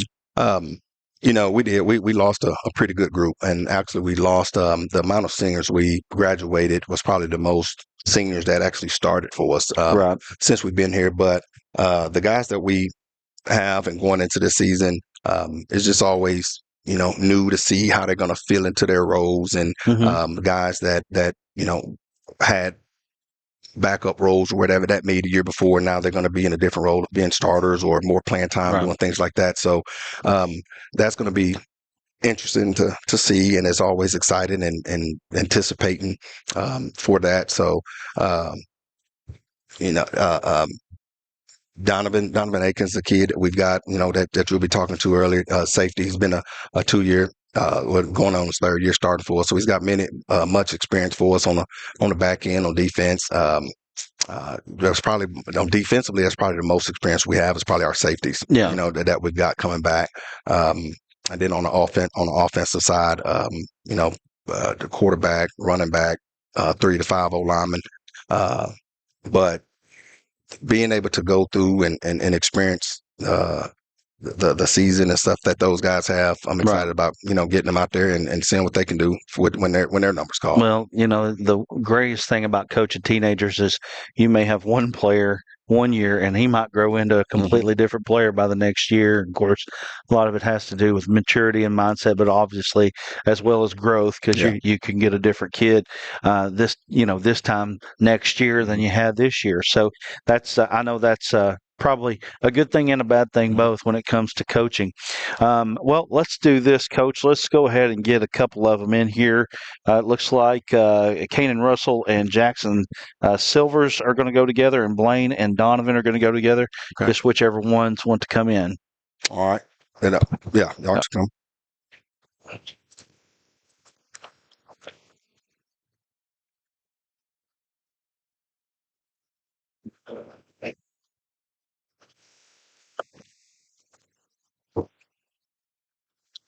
Make sure I want to get your name right. Is it Cannon or Kanan? Yes, sir. Yes, it's Cannon? Yes, sir. Okay. All right. Cannon Russell and Jackson Silvers here. Yes, sir. I'm going to tell you, you look like a Crawford County boy. You got that jeans and them boots, and you look like you go down over to the county fairgrounds down there in Mulberry time. Yes, sir. Been down there a little bit, hadn't you? Oh, yeah. Well, let me tell you, I know a little bit about being a Crawford County boy. I was one myself at one time. So I know a little bit about Van Buren. I know a little bit about Alma and Mountainburg and Cedarville and the whole nine here. You throw Mulberry in there for basketball. So it's just home territory for me. Tell us a little bit about playing for Van Buren. What's it like? It's a great program. Either way, yeah. It's something you want to play for. Yeah. When you grow up, you can't wait to be on the high school level. Yeah. Play for our coaches to wear the jersey that we wear. Right. Having bird dogs and pointer across our chest is something you want to wear. Yeah. So have you grown up in the system all the way through? Yep. I started in kindergarten at Reno Elementary. Yeah. So been through the program. Have you been playing since the first grade? Somewhere around there, maybe second grade, third grade. It's around there. Well, I know that of course I coach Pee Wee too, so I see different. Like I know some people over here. I feel like y'all start in first or second grade for sure. Y'all start before we do. So anyway, tell us a little bit about being a pointer. It's always fun. I mean, I've always played football. I started at second grade, like you said. Yeah. And I moved in from North Carolina, and so when I transferred here, it was always just fun to get to play. I mean, I've played here for a very long time at this point. So it's just my brothers, and it's something I get to do with them and just have a bunch of fun doing. North Carolina's in the past now, right? Yeah. Oh, yeah. You're a Razorback now, right? Ooh. No, Actually, maybe not. UGA, Georgia. Okay. All right. Anyway, well, tell us a little bit about playing. What's the defense like here at Van Buren? Our defense is, I think, Cannon might disagree. I think it's our strong suit. I think it's what leads the pointers. Our box is pretty strong. Mm-hmm. We can stop the run game at any point if they try to run it up the middle. And then our secondary is a threat as well. They try to throw the ball over top. We've got, Blaine's coming up next. He'll swat it down. We've got Jalen Brown, just all kinds of kids. We've got a strong defense. Yeah. Well, what do you think? You think the offense is a strong suit of the defense? I don't know. I think it's both ways. We got, like you said, we got Silvers right here that will clog the box up any play, any given play. So, and then we got our secondary that we can trust. So, well, you're listed at wide receiver and quarterback. What you can't play both at the same time. So, what are you going to be? So we just had one go down the other day at our team camp. So, I wouldn't be shocked if I play a little more receiver. So, somebody just broke their ankle at our team camp. So it's hard to hear. It's sad to hear. So this dude's a Swiss Army knife. He'll play any spot, I swear. Yeah, I gotcha. Well, looking at your scores here, you guys going to throw it around a little bit, right? If you go out there, you're not going to just stand out there and be a blocker, right? Right. We have a flexible offense. Our coaches call it great. If we run the ball, it opens our passing game. So we got Christian Berry that I think can run over about anybody. So them clogging the box can open the passing game for sure. Absolutely. You got to be able to do both on this level. It's not like you can just pound it down people's throats and they Right. can't adjust. Yeah. You've got to be able to do a little bit of both. What's it going to be like this year on the defensive side to kind of get your team to the next level? It's gonna take a lot of grit and stopping the run game Yeah. a lot, and we've got to stop the deep balls, like the go balls and stuff. Yeah. But I think we've got it pretty secure now, and it'll just be a lot of grit. Grit and toughness is. I mean, defense. You got to be fast. You got to be tough, Yeah. right? Yes, sir. You got to be strong. You got to be wiser, right? Anyway, let's go ahead and bring in Blaine. Actually, before we do that, what will a successful season at Van Buren look like this year? Championship. Yeah. State? Yep. Yeah. Well, I was talking to your coach there, and I know everybody's got to play everybody, but as Coach said, Shallow's not here anymore, Greenwood's not here anymore, and it's not like that those guys were just, great in the 6A West. These are schools that are top 4, top 5, top 3. Even, Greenwood is probably one of the top 2 programs in the state right now. They leave. It to me, when I talk to coaches around 6A, they're saying 6A is open, so it's not a pipe dream to win. I can say this; y'all don't have to say it, but I know that when you have a Greenwood to Shiloh in your league, it's hard. It's hard to win, and I mean a lot of times it is a pipe dream. I mean you can beat anybody on any given time, but at the same time we have to be realistic. It's kind of like when with the Razorbacks, you take the Razorbacks out there and you put them against Georgia, they're probably not going to win that many. Oh yeah. They play 100 times, they're not going to win that many. So with that being said, taking those two out, putting these, new schools in, 6A seems to be open. So when you say championship, I say that's not as far-fetched as it seems. Right. Practicing on Thanksgiving. There you go. Having the community there, seeing other teams do it, and having some donuts. There you go. That's a goal. Are y'all hearing that right now? Are you hearing that right now? What's the donuts? If this team is practicing on Thanksgiving, somebody's got to bring some donuts to the team, right? Well, guys, good luck with that. Hopefully it'll work out for you. Let's bring in a couple of the other ones here. Thank you. Thank you.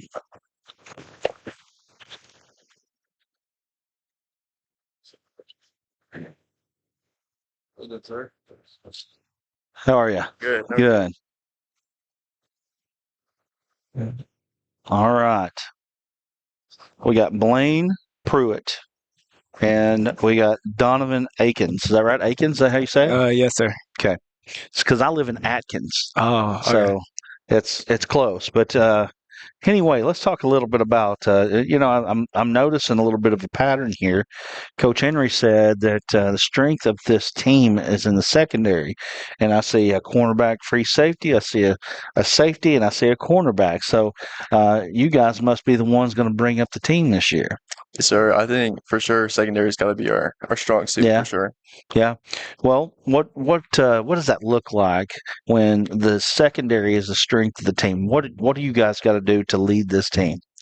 I think for sure. I mean, people are going to come out scouting us. They're going to know they can't throw the ball on us. They're going to come out. They're going to have to run the ball. And with Jackson at our Mike linebacker, there's no way they're going to get anywhere on us. So I really don't see any way any team hangs with us defensively. Okay. All right. Well, that's big words right there. What do you think? I'm gonna agree with Blaine here. I think, from safeties wise, we're retaining all of returning players. It's me, Blaine, Jalen Brown. Then we got Austin Styles. I think we can be top safety unit in the entire conference. And then corners, Blaine, he can play corner safety. We got to find another corner who can step up. So that might be our struggle right now, is just finding another corner who can step up. Yeah. But, Cannon, if receiver-wise and quarterback-wise, we don't need that. I think he's kind of like a Swiss Army knife. He can play a lot of positions on the field. And then linebacker-wise, we got Jackson Silvers, TJ Woodruff, and Jackson Dawes. I think they're all capable. And then our D-line is led by Beck Botson. So I think overall we are a elite defense, but I think the top unit would definitely be the secondary. Well, there you go. You just spelled it out for me right there. You just laid it out all three levels there. I like that. I like your confidence there. You got to have a good defense. You got to have a good defense to win at championships. And I believe it was Cannon. Yes. Cannon. It was Cannon that said that the successful season looks like playing on Thanksgiving or practicing on Thanksgiving, and he wanted some donuts when it came to that. But so tell us what you guys got to do to get there. I think just competing at the level we're competing at. I think our team's a very greedy team. We don't want to give anything up. We all come out every day. We think of ourselves as a championship team, and so we know practice isn't going to be easy. We come in with a hard work ethic, and we come out every day just wanting to work and get better. I look at a team that was fairly close last year. Of course, again, I keep harping on this with Greenwood and Shiloh out of the mix. Greenwood, obviously, y'all had a harder time with them. You're not the only ones. Shiloh, you had a hard time with them. You're not the only ones. But when I look at that, you've still in your conference, teams that are still going to be in your conference this year: Russellville, W. At Siloam Springs, W. Lake Hamilton, W. Fort Smith Southside, W. And the only loss that you had to a team that's still in the conference is Mountain Home. Still a very good football team. You got to go to Mountain Home this year. What do you look at as far as this season? How can you take the next step? Yeah, I got this. I think we all have to be together as a unit. Yeah. There's sometimes last year, from linebacker safeties, we blame each other. Yeah. I think to take that next step, we have to accept the blame on ourselves. But if Blaine messes up, I can't just go be like, I can't go hammer him. I can't go hammer him. I got to be like, hey, you messed up. Next play, we just got to worry about the next play. So get it back. What does a successful season in your eyes look like for the end of the year? State. Yeah. I mean, that's always been a dream of mine. I think everyone here too. We all have the same goals in the end. Just to go win. That's all we care about is winning. State. Yeah. We expect ourselves. It's a losing season for us if we don't go to state. Okay. What do you think?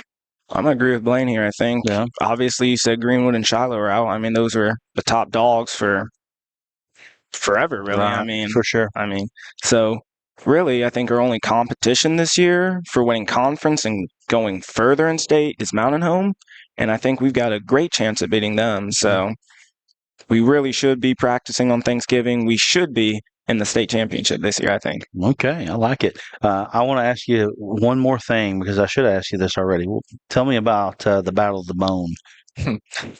That's, in my opinion, my favorite game of the year. I think we're going to go out and we're going to show out. I mean, people are going to see we're not a team that they can count out this year. We're going to go out and everyone's going to have us on their radar for sure. I see us taking us. It's going to be the 4th year in a row for sure. I don't see any way it's not. But we're going to come out and make a statement for sure. Yeah. Same with Blaine. I mean, I think that's a defining game in our season. First game, I think teams are going to be looking like, hey, Van Buren's supposed to be good. Let's see how they handle Alma. And I think we're going to win 4 in a row. This is going to be our 4th. So should be fun. All right. Well, guys, appreciate you guys taking time out to be with us. Van Buren Pointers, looking at the new and improved 6A West as they're saying, hey, we feel like we can go all the way this year. Anyway, we're going to be back here in a little bit. Actually, I think we've got just a little bit of time before Hackett comes in here. We've got remaining today, we've got Hackett, Ozark, Dardanelle, Mansfield, and Greenwood. So make sure you stay tuned with us here throughout the day as we bring you more Football Friday. We'll be back shortly.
All right, we are back here on our Football Friday on Arkansas Sports Network.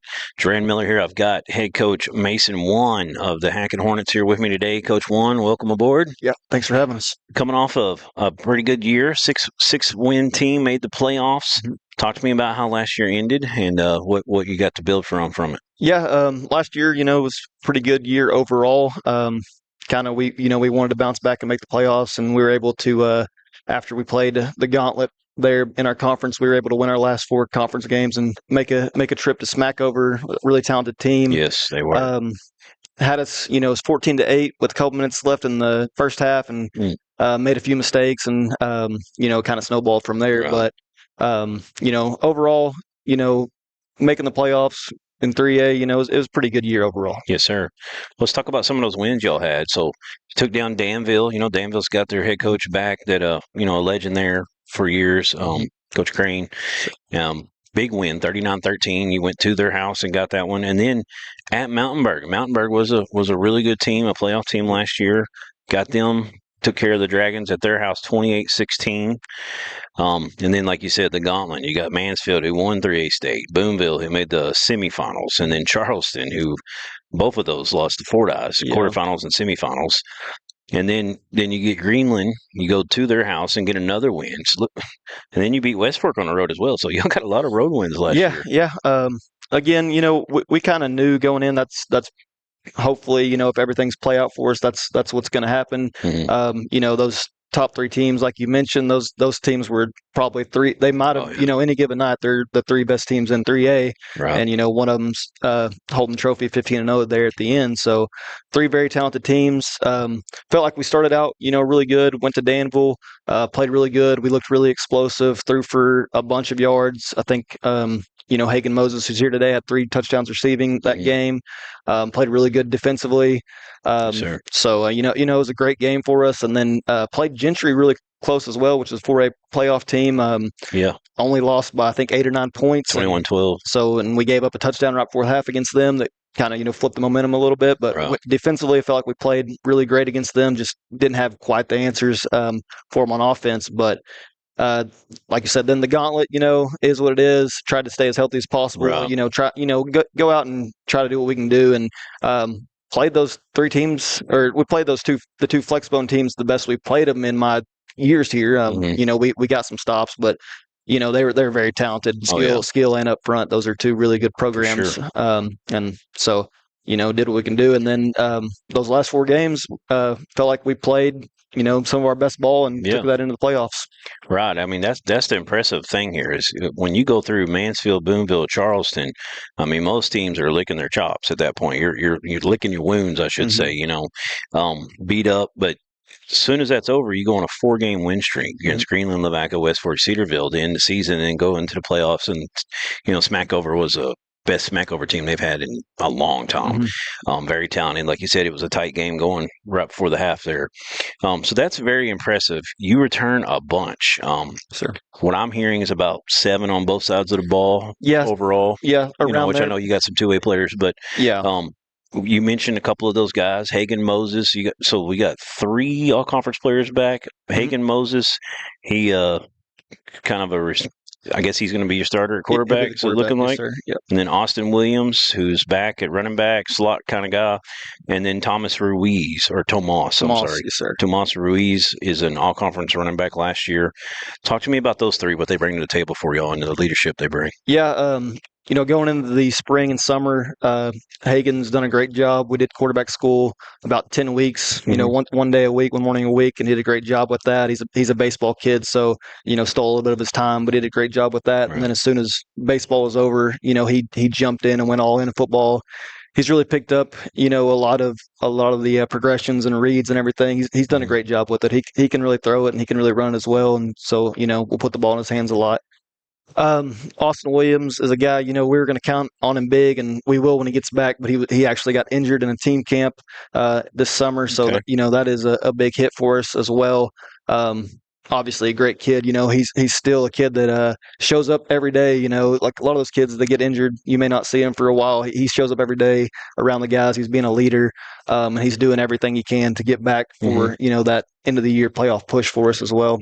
What is he? Was it a leg injury or? Yes, yeah, Okay. knee injury. Okay. Sir. So hopeful you have him back during the season. Yeah, he's a guy that's a stubborn kid, and Wow. he's going to do everything he can to get back. He had to have surgery in June, and so he's already been rehabbing and doing all that. So if he can do it and he thinks he can do it, he's a senior, and we're going to let him roll with it. If he One can of those guys is like, if there's a will, there's a way kind of guy. Yes, sir. Yes, Yep. sir. Gotta love that kind of leadership. Guys that'll show off that kind of toughness. And then so you mentioned those guys. Talk to me a little bit about. I see that you've got 4 returning starting linemen, offensive linemen, which always, I feel like that's the most. I don't know. Every quarterback's the most important. Maybe everybody says, but I feel like it all starts from the inside out. Yeah, so talk to me about that. We probably are the most confident we've been since I've been here in our up front, our O line and D line. Those 4 guys, and I think if everything goes to plan, those 4 guys will not have to play much or any defense as well. And so they're 4 guys that got a lot of experience last year. 3 were sophomore starters last year for us for probably close to 10 games for all of them. And then return our center, who's our only senior up front, and he started every game, all 11 games last year at center. So we feel really good about that unit. Yeah, so that's Jaden Alverson, Logan Williams, Rodney Stiles, and Liam Spencer. Is that correct? Well, it will not be Jaden Alverson, no, sir. He's not with us. But Logan's little brother has taken over that left tackle spot. Okay. He's a sophomore kid for us, and we kind of flirted with moving him up last year because. As far as linemen go, he's probably the most talented one we've got in the program. Right. He's got the size and he's very good football minded. He's a great player. That's big, having that kind of guys back, that production back on the offensive line. Something you build on big time. Talk to me a little bit about the defensive side of the ball and what you got coming back, and kind of like you said, all those linemen we just named, most of those possibly won't have to play. So you got to feel pretty good about what you got on the D line. So talk to me about those. So 2 of the guys that we've got with us are D linemen for us. Tatum Fair, big, long, athletic kid, great motor, plays really hard. He went down in the Boonville game last year. And then Colin Cooper, a big, strong, athletic kid that we moved into the D-line from linebacker last year because we kind of thought we needed him there, and really excelled. He's a guy that will flash, every few plays he's in the backfield making a big tackle for loss or sack. So he's a big flash player for us. And then the 3rd guy is Cameron Hamilton. He's another junior that started every game for us at nose tackle. Just a big-bodied kid who's worked hard. He's way more athletic than he has been. Moves a lot better, and he's a hard guy to move. Just a big kid. Yes, sir. Talk to me about your secondary and your linebackers on defense. Yeah, so back for the 3rd year, and at linebackers, Tomas Ruiz. He's been a 3-year starter, team leader in tackles, sophomore and junior year. He's going to have to play some more running back than he probably wants to or has in the past. But he's great on both sides. But he's really good at linebacker, and that's, if you ask him, that's what he loves to do. He likes to fly around and make tackles. Yes, sir. Secondary level, what do you got coming back? So secondary will kind of be newer.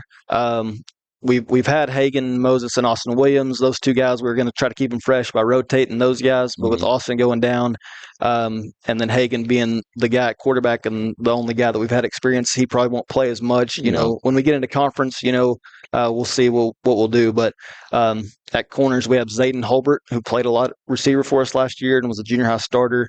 And then Lane Katz is another guy that was a starter for the 9th grade team 2 years ago, and he'll play a little receiver for us, but play a lot of corner. Yes, sir. So got a lot of pieces, a lot of experience coming back on both sides. Your offense is listed as an option. Are y'all under center, or y'all spread it out like a T type thing? We're spread, but we'll do a bunch of different formations. We'll mix tempos. We'll run triple. Run read. We'll run some RPOs. So we do a lot of different things. Defense, you're base out of an odd front, like a 3-4? Yes. Or a 3-3-5? The last 3 years we've been odd front, and we'll probably mainly be odd front. We see a lot of run-heavy teams, though, and with the defensive line bodies we got, we feel good. We'll put 4 down in there, and we'll be good with that as well. Yes, sir. So last year, or 2 years ago, 2-win team, you tripled your wins last year, 6. What would it take to be a a successful season this year? Kind of what are y'all's goals? Obviously, we made the playoffs last year. You got a lot back. That's easily a goal. But kind of what do y'all talked about this year? Well, on the way here, I was telling the guys too. We've made the playoffs here 20 of the last 22 or 18 of the last 20 years, or 20 of the last 22 years, something like that. Wow. So I mean, it's every year we want to make that jump. We feel like moving down to 2A, this is kind of our time. We need to make that jump. Let's win some games. Let's see what we can do. And Yes, that starts with trying to get home field advantage. In the playoffs. If we can finish top 2, which we feel like we have a great chance. If we come out and play to our best of our abilities this year, that we can do that. That'll help us out a long way. So I think for us to be successful, we'll have to stay healthy. We're going to have some guys step up. Depth pieces and other spots. But we really want to win some playoff games and make a run at this year. Yes, sir. Well, your 26 schedule, you've got Dirks. You start out at home, then you go to Lavaca. Lavaca's kind of a rival. Yeah. We're playing a trophy game, and all our kids know their kids. What do they call that trophy? Do you know? I think it's Sebastian County. Oh, okay. It's like a Super Bowl looking replica trophy. It's a nice trophy, and yes, sir. We have it right now. So last year y'all were able to win that one 20-6. Then you go to Cedarville. You're able to beat them 38-9 at home last year. Got to go to Pirate Land this year, and then you get in the conference. Two Rivers. Is that non-conference? Yeah, that's non-conference. 17 conference this year. So then Two Rivers, you got a bye week, and then you get going with Magnet Cove, Bigelow, Mountain Pine, Hector, Mount Ida. Pretty solid conference there. Hector's always in a playoff mix. Mountain Berg made the playoffs last year, and then Mount Ida, of course, has been one of the top teams in 2A for several years, decades really. Yes. But so I mean, a tough schedule, but definitely, I don't know if it's easier, but it's a step down into 2A compared to 3A. So you're got to feel your place out and kind of see how it all works. And I mean, I feel like there's some really good competition in there on the 2A level. And that's no disrespect, there really is, but it's not Mansfield, Boonville, Charleston. That gauntlet. So, but I mean, Mount Ida and some of those teams, Hector, Mountain Berg, Mountain Pines had their moments. Bigelow's been tough at times, played for state or won a state just a few years ago. And then Magnet Cove has always got a tough team. So got a tough schedule, but I think it's a lot of good things for Lavaca right here. A lot of experience coming back. Got something to build upon from a good, successful season last year. Well, Coach Juan, appreciate you coming up. We'll get your players in here. Yes, good luck to the Hornets this year. Yes, sir. All right, we'll bring 2 in. Whatever 2 want to come up. Come on, guys. Yeah, I'll mute this one. Give me the big guy on the end and skinny guy in the middle, so we don't get too smashed in here. So I got number 3. That is Hagen Moses, quarterback here, senior, and then on the end, number 70. That is Logan William. He is a starting center, senior, number 70, and both of them senior. We only got one junior here. We'll talk to in a moment. That's Colin Cooper. Guys, talk to me about playing for head coach Juan and what he means to y'all. Yeah, he means a lot. He's been our head coach ever since I got here, my sophomore year, and even after that tough season, my sophomore year, we bounced back junior year, and we made a pretty big season there. Yes, sir. He's definitely hard, practicing all the time, never stopping, and he's smiling at you right now. Yeah, I know. And all he cares about is football. I mean, I think he's a football nerd for sure. Very much. Well, yeah, I think those are the kind of guys you want to play for sure. Yes, sir. Talk to me about him. What do you think?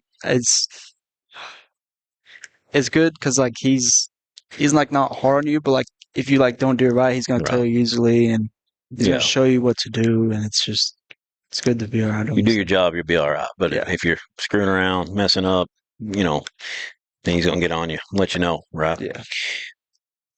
Y'all had a lot of success last year. Got a lot of starters, a lot of returners back. Got some newer guys going to help you out as well. Talk to me about kind of what you see as what would be successful for y'all this year. What's kind of your goals? Really making a run in playoffs. Moving down after being in 3A and for the last couple of years I've been there, and the last before that, playing those 3 teams back to back in the middle of the season is really what hurt us the most because always get banged up. Being banged up after that. I think we really want to make a big run in the playoffs. I don't know how many times or if it has happened in the history of Hackett, so we really want to do that this year. Yeah, we think we got a big chance here. I mean, it's still going to be tough, but we think we can do it. We got a lot of depth everywhere, so. Well, I just want Austin to play. He's a running back that got hurt. And I just feel like he needs to deserve to play for his senior year because he put a lot in this team. And I feel like we have a good chance because we got the few new linemen and stuff, and that's like a big part of what it was last year and the year before. So I just feel like that'd be better for us. Yes, sir. You like blocking for this guy right here? Yeah. You like pass pro or run blocking better? I like pass pro. I don't like to run a lot, but yeah. Talk to me about opening up holes for Colin Cooper and Austin Williams and guys like that. What's that like? Well, Colin Cooper is pretty big, so he can make the gap, and if we need help, he'll obviously push us to make the push bigger. Right, so you run into your back. Yeah, and you're like, oh man, what was that? Right? Yeah. Moses taking over at quarterback. Has that kind of been a goal of yours? Well, I've always liked to throw the ball. Baseball, all that. When I moved here, I expected to play receiver once I first got here, and then realized, needed to step into third string, and I did that. And then last year I went to second string. I didn't play often, but if Matt would hurt his shoulder or something, I went in the Boonville game, had a pretty good drive. So, I knew my senior year. Confidence. Yeah, I knew my senior year I was probably gonna move into the starting role. So I was pretty ready for it. Learned the playbook pretty quick, which I already knew most of the plays, but I learned a lot more and reads, progressions, and all that. So it's been pretty fun. Pre-game go-to meal, what is it? Usually just H&B pizza. Okay. Whatever they bring us. Yeah, right. Nike, Reebok, Adidas. Got a favorite? Man, probably. I mean, I wear a lot of Under Armour. Okay, Under Armour. That's a good one. I need to bring them up more often. Just Nike. That's what I usually wear. Nike. It's all my Jordan or James? Who's the GOAT? Oh no, Jordan, man. Okay. I can't do James, man. Jordan. Too much flopping. Yeah, I got you. I got you. I agree, guys. Y'all were raised right. No, I'm just playing. Good interview, guys. I appreciate y'all coming up here. We'll get a couple more of you guys in. Good luck on the season, guys. Thank you. All right. That was number 3, Hagen Moses, and number 70, Logan William. Got 2 more coming now. We got number 0, big senior Tatum Fair, tight end, defensive end, linebacker, and number 7, the junior Colin Cooper, running back, defensive lineman. What's going on, guys? What's going on? What's up? Biggest game on the season. Who do y'all want to beat more than anybody? Is it Lavaca in the rivalry? Mount Ida. Mount Ida? Mm-hmm. I'd say Lavaca. Yeah. Okay. Mixed results there. I like it. Talk to me about what you feel about moving down to 2A. Don't have Boonville, Mansfield, Charleston on your schedule. How are you excited about the opportunities? I believe that we can do well in the playoffs in our conference. Yes, sir. We've had a tough conference. It's been that gauntlet. Those are 3 tough teams to go against. Right. Back to back. 3 physical teams as well. And dropping down to 2A, it's a good challenge. Right. I'm ready to come out and compete. Get acclimated with it, see how they are. And prove us as a team. Yes, sir. I've seen y'all rank pretty high in some early preseason stuff. Some as high as number 3 in the conference. Maybe I might have seen a number 2 in there. Talk to me about kind of your goals this year. What would be successful for Hackett? Doing what you're supposed to, listening to coach. Not lollygagging on and off the field. Being smart outside of football. Right. Not going out, make good decisions, getting hurt. And giving it your all, showing up. When coach asks you to. The list can go on and on about what needs to be done. You got anything to add to that? He covered all the bases. Covered it pretty good. So Tatum, you're a tight end and a defensive end linebacker. You like offense or defense better? Defense. Like defense better? I love defense. Hey, did you play much tight end before this year? Mm-mm. No, Coach. I played a little bit last year, like at practice and stuff, and then I ended up getting hurt at Boonville, so I didn't ever really get to finish. But I mean, it's fun. I told Coach last year, I said I want to play some offense next year. I said, "No, I don't really know where you want to put me, but I want to play something." He was like, "We'll work you in somewhere." So yeah, nice. Do you like run blocking, or you like trying to get a pass thrown out to you every once in a while? I like to get a pass on out. Right. I'm a pretty long-legged, so yeah, I enjoy that. Getting to take off, right, and go. Yes, sir. And Colin, you're a running back, defensive lineman. Yes, sir. Big dude for a running back. How tall are you? I'm 6'3". 6'3". Wow, that's a tall running back. So talk to me about you visualizing night before the game. Best play that could happen. What is it? A handoff you take to the house, a throw out in the backfield, or a sack consistent on defense? Run, like consistent runs. Yeah. I'm not very fast. Yeah. I have good consistent. Like what I want for this year is good consistent yards. About maybe 5 per run, even 4. Right. Just 3 yards, 4 yards, cloud of dust, and just put your head down and get physical and lower the shoulder and let them feel you the next day, right? Yes, sir. Chick-fil-A or Raising Cane's? I'm gonna have to go with Chick-fil-A. Yeah. Oh, what about you? Probably Cane's. Cane's, yeah. If I had a choice, it would be Slim's though. Oh yeah, I thought about asking that one. Nike, Under Armour, Reebok, Adidas. What's the top? Nike. Nike. You Sure. agree? All right, guys. Well, I appreciate y'all coming up, interviewing with us. We're going to get one more in here. That's going to be Austin Williams. All right. Good luck on the season, guys. Thank you, sir. Thank you, sir. All right. Thank y'all. That was number 0, Tatum Fair, and number 7, Colin Cooper. And now we're going to get Austin Williams. You could sit on the end. That'll be fine. What's going on, Austin? How you doing? I'm doing good. How are you? So how's the rehab and everything going? It's going good. Just trying to work my butt off every day to get back. Yes, sir. Do you want to talk about what type of injury it was? It was a full ACL tear. So, okay. I mean, I'm just making a cut that I make every day, and right. Stuff happens. So you had surgery, and yes, sir. They say everything went well in surgery, and yeah, surgery went great. I mean, now it's just on to physical therapy and yes, sir. getting back. You're kind of a slot wide receiver, get some in around stuff like that. Play a little bit of running back as well, and then safety on defense. Talk to me about this offense and what you like to do when you get the ball in your hands. I just want to make the big play. I feel like Coach Warren put in a good game plan, good for the week, and you just got to make the plays and work your butt off every week. Yes, sir. You're a senior last year. Last year, y'all went from 2 wins to 6 wins, and you're dropping down to 2A. Got a bunch of starters back. Got a lot of experience. What's your goal this year as a team? Just get over that hump. I mean, you got to make the playoffs, obviously, and get over that hump. You got to keep wins playoff games. Wins playoff games. Yes, sir. What's it like playing for Coach Juan? What's it mean to you? I love playing for him. I mean, I've played for him for 2 years now. This will be the third. Moved in here my sophomore year. Just love the guy. He's a great guy, great coach. He's always got a good game plan, ready for us to go. You prefer defense or offense? Offense. Offense.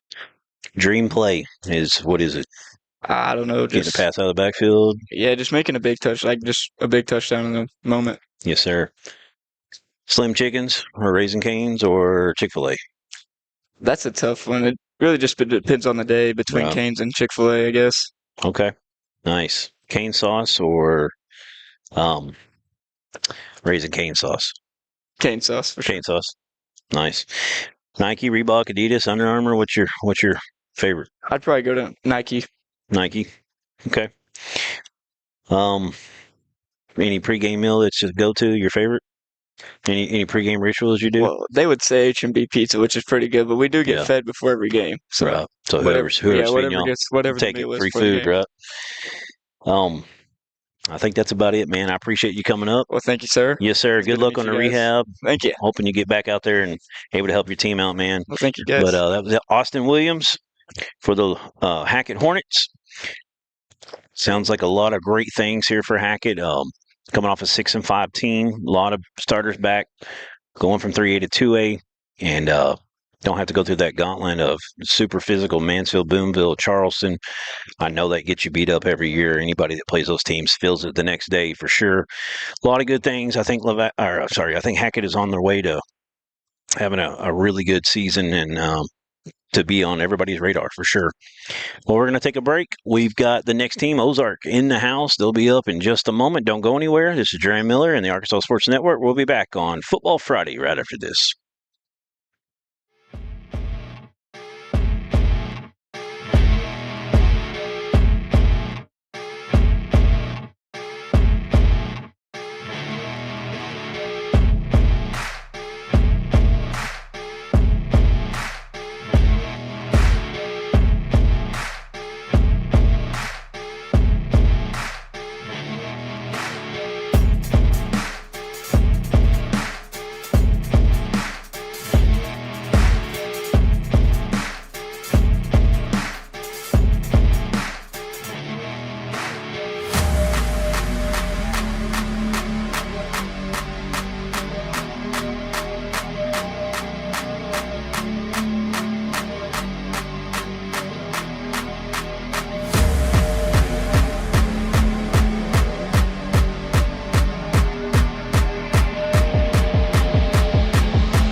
we're getting down toward the end of our Football Friday event. We've got a few more here coming up later. We've got Phil Vega coming up next here with Dardanelle.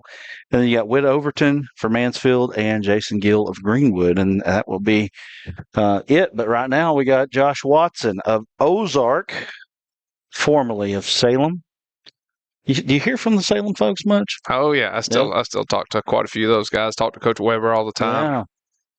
He's one of those guys you can call and ask him a question because he's been doing it 40 years. So I don't mind calling him and asking something. I'm not afraid to admit I don't know everything and call him and ask questions when I need to. Hey, if you can you copy and paste the Ozark results in for that document? How quick will that take? Live production right here, right now. He's working on it.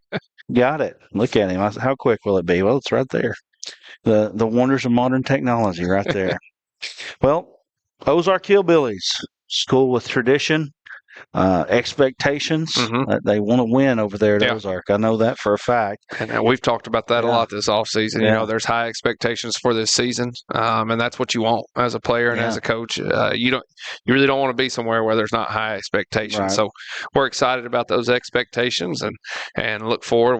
We've tried to put in the work to be able to meet those expectations so far this summer. So we're just going to keep plugging away. So are you comfortable now? I know that any time that there's a transition, it takes a little time to get comfortable. Are you comfortable at Ozark now? Oh yeah, last year, I was just trying to keep my head above water, trying to figure things out, trying to get the standard where we wanted them, do things the way we wanted to do them, get kids accustomed to that and accustomed to expectations. That it changed a little bit. So no, we're definitely a lot more comfortable now. The kids know what to expect. I know what to expect. I figured things out. So it makes it a lot easier when you're not just fighting, like I said, to keep your head above water, and you're able to just get out there and coach and not worry about all the other things that you have to worry about buying that house first year and all that other stuff. Got a place to live, not driving from Van Buren to Ozark every day. So it's nice for sure.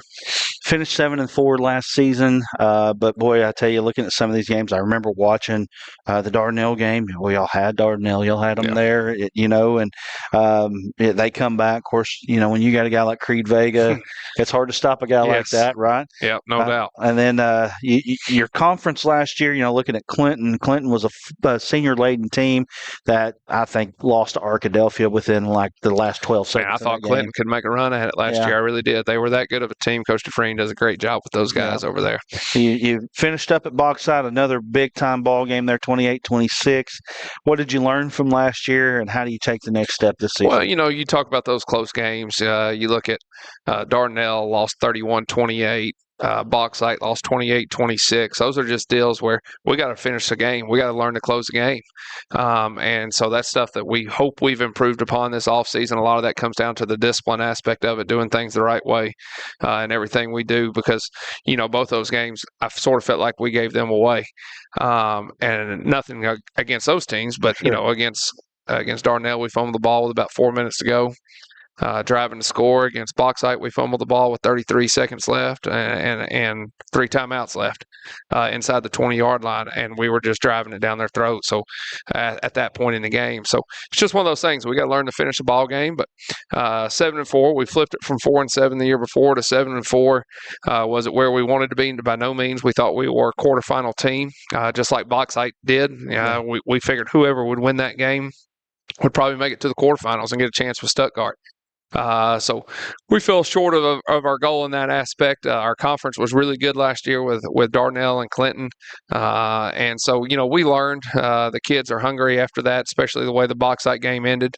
Our kids are hungry to get back after it. And we feel like we got a great chance this year to possibly win a conference championship. There's going to be 3 other teams I think can really have a say in that, but we feel like we have a very good shot at winning the conference championship. Well, speaking of your conference here, you've got a little bit of a new conference. You get Boonville, you get Subiaco, you lose Dardanelle, you lose Clinton. I mean, to me, that those are good trades in some ways. I know you can't say that too much. I'm just saying for you, no disrespect to anybody. I'm just saying that's to me that clears up the path a little bit there when it comes to that, because Dardanelle was really, really good last year. I mean, talking about the best team that they've ever had, and really probably the best player that they ever had. And then, as you said, Clinton was senior laden, I think 24 seniors, whatever it was. Incredible class of guys that can play. A really good group there. This year, a little bit different. I'll tell you, one of the things that I see from the conference, especially, you mentioned the top three there, and I'm just going on what I think. I know you got Mina there. I feel like Pottsville is in that group there. No doubt. And Boonville, obviously, is a part of that group as well. But also looking at like Dover. Dover's going to be better with Josh Jones there at the 4A4 level there at Dover. I think that the conference is still going to be pretty strong. Yeah, no doubt it will be. Mina and Pottsville and Boonville are going to have a lot to say on who wins the conference championship. Those teams are all, really want to win one. Boonville, especially, they're used to winning conference championships. And they've moved up to 4A in the past and been successful in 4A. So it's not going to be anything new to them to move up to 4A and still be successful. Playing Boonville possibly for a conference championship, week 8, I think it is, could be a huge game. That's a big rivalry game. We hadn't beat them in 5 years. Why are we not playing that game on 11-6? That's what I want to know. I'm glad we're not. That'll be a brawl for sure. It'll be a physical football game with our style of play and their style of play. So I'm sort of glad it's not week 10. Right. But no, it'll be a great matchup. But Pottsville 2 weeks before them is going to be another great matchup. They do a great job. They had a good junior high that's moving up. They're a team we expect a lot out of. And Mina, they do a great job with those kids. They have some huge kids moving up out of junior high that can play. So those are really the 3 games that we sort of have circled as those could determine it. And then Lamar, they're a team with a new head coach. Don't know what they're going to do. So that'll be an interesting game. We find out real quick. We have to go to Lamar week 1 of conference, and he's going to do a great job with those guys. So it'll be a tough conference. It's going to be a physical conference. Everybody wants to run the football for the most part, and I'm fine with that. That's what we do best, and I like seeing teams that want to run the football. Right. So that's why we went out and scheduled Maumelle non-conference, was because we need to see a spread team that would get us accustomed to seeing like a Warren or a Arkadelphia, Nashville, Stuttgart in the playoffs for later in the season. Right. Well, right off the bat, as you said, at Maumelle, that's going to be number one. You're jumping up against a 5A school.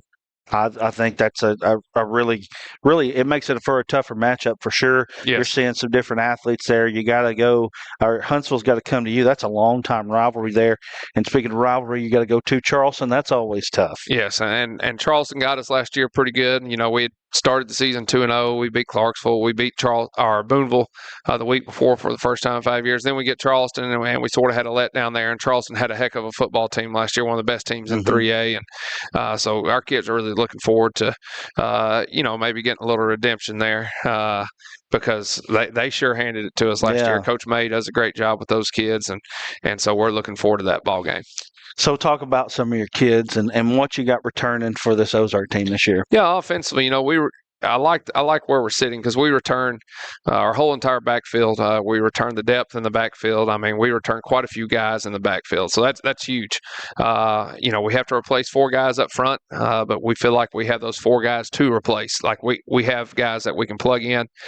We've had a great summer up front. I think those guys have done a great job. They still got to work on their calls and just assignments a little bit, but there are 4 guys that'll get after you that we've plugged in there. Then you got a returning starter at left tackle, Jackson Ross, who's 6'1", 330 and very athletic for 6'1", 330. Right. So we'll have a decent sized line up front. Tight end, we return the tight end. At receiver, we lost a couple kids, but we have kids that rotated and can plug in and definitely get the job done. No doubt. One of them's here with us today at receiver, and it's a long athletic group that's not they're selfless. They're going to go out there and block. They know we don't just throw it a ton. We're not going to throw it 30 times a game. Or at least hopefully we're not. If we are, we're in trouble. But they're guys that are going to go out and block, and then they're going to go catch a ball when they get a chance. when we have a way to get them the ball. So that's a great group for us offensively. I mean, we got quite a bit of depth. So we're excited about the offensive side of the ball. I think they averaged about 44 points a game last year on the offensive side of the ball. And so, we're looking to improve upon that this year. That's a tall task itself. Oh yeah, I think we'll be able to though with that group. I mean, it's a very very talented group in the backfield with Cap at quarterback and Fox at fullback and Skolarski at tailback, and then there's guys behind them that can play too. So, what about your defense? Tell us a little bit about it. Defensively, that's where I didn't feel like we were very good there last year. His first year in the system, they'd always played sort of a zone style defense. We're more of an attacking man style. We want to try and get pressure as much as we can, and so we're much better there this year than we were last year already.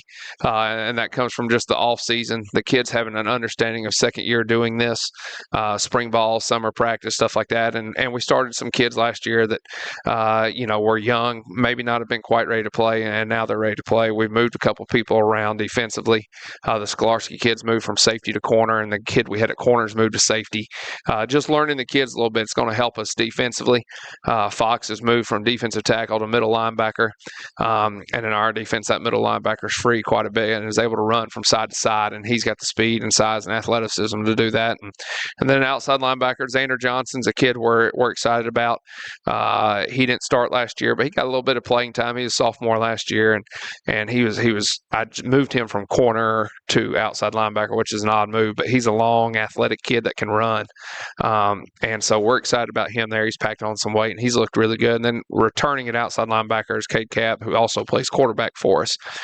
So we're excited about the group we have defensively.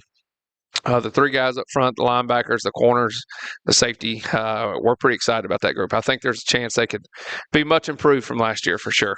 So what is it that you have to do here, Coach? I know that we're talking about you thought last year was a quarterfinal team. What is it that you got to do to get into that and then maybe even beyond? Because I know that's what they wanted, Ozark. Yeah, I mean, it's just we got to finish games. Yeah. I mean, that's really what it is. We got to be able to finish games. We got to be tougher and impose our will on people in the third and fourth quarter and wear people down. And I think we have the kids that have that mentality. I think we've sort of developed that mentality in the weight room. I mean, our weight room is no joke what we do in there.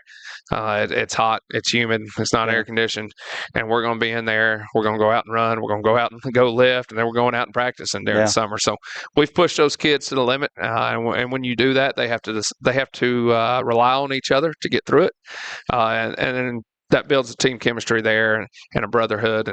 And so that's sort of what we're trying to do with our guys. And I think that's what it's going to take to get over the hump, of last year's almost a quarterfinal team, but not really. We just weren't good enough to finish the game. And this year, I think we definitely are.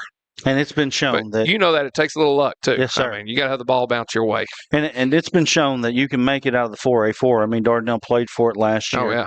Elkins out of the 4A1 played for it. Those are two conferences that people look at and say, you're probably not getting your state champion out of that, but it can be done. Well, I think it comes down to the style of play too. Absolutely. I mean, we're gonna ground and pound, and we're gonna try and keep the ball away from you. So that helps you out against teams that may have better athletes than what you have in the playoffs.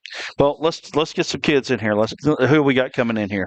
Coming up first will be Cade Cap, a senior quarterback and outside linebacker, and Hayden Gilstrap, who is a defensive lineman and fullback for us, sometimes linebacker, but we moved him to defensive line to get a little athletic ability up there. So. All right, here we go. Hey, hand me that piece of paper there. Yes, sir. Thank you. All right. Well, I got to say that if any one of you come up here and as confident as your coach is, I think y'all can be all right because he feels pretty good about the Hillbillies this year. What do y'all think? We think we're going to be pretty good too. We're going to bring that up just a little bit there. There you go. We're confident in ourselves. We know what we can do, and it's going to be a fun season. All right. What do you think?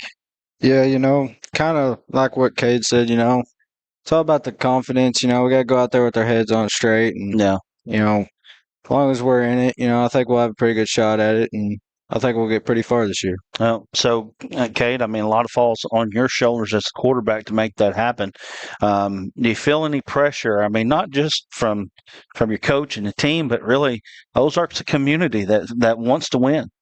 Yeah, I mean, there's always a little pressure on you, but, I mean, it's nothing that I don't think I can handle, and we're going to be good this year. At the end of the day, when you get out, you can feel all the pressure you want, but at the end of the day, it's about that 7 o'clock kickoff, and all that goes away, right? I mean, it's just about playing football, right? Yeah. Tell us a little bit about who's good on your team. Who should ASN be talking about besides the guys that are in this room? Who should ASN be talking about here for the Hillbillies? Well, we got 2 All-State running backs, and we have.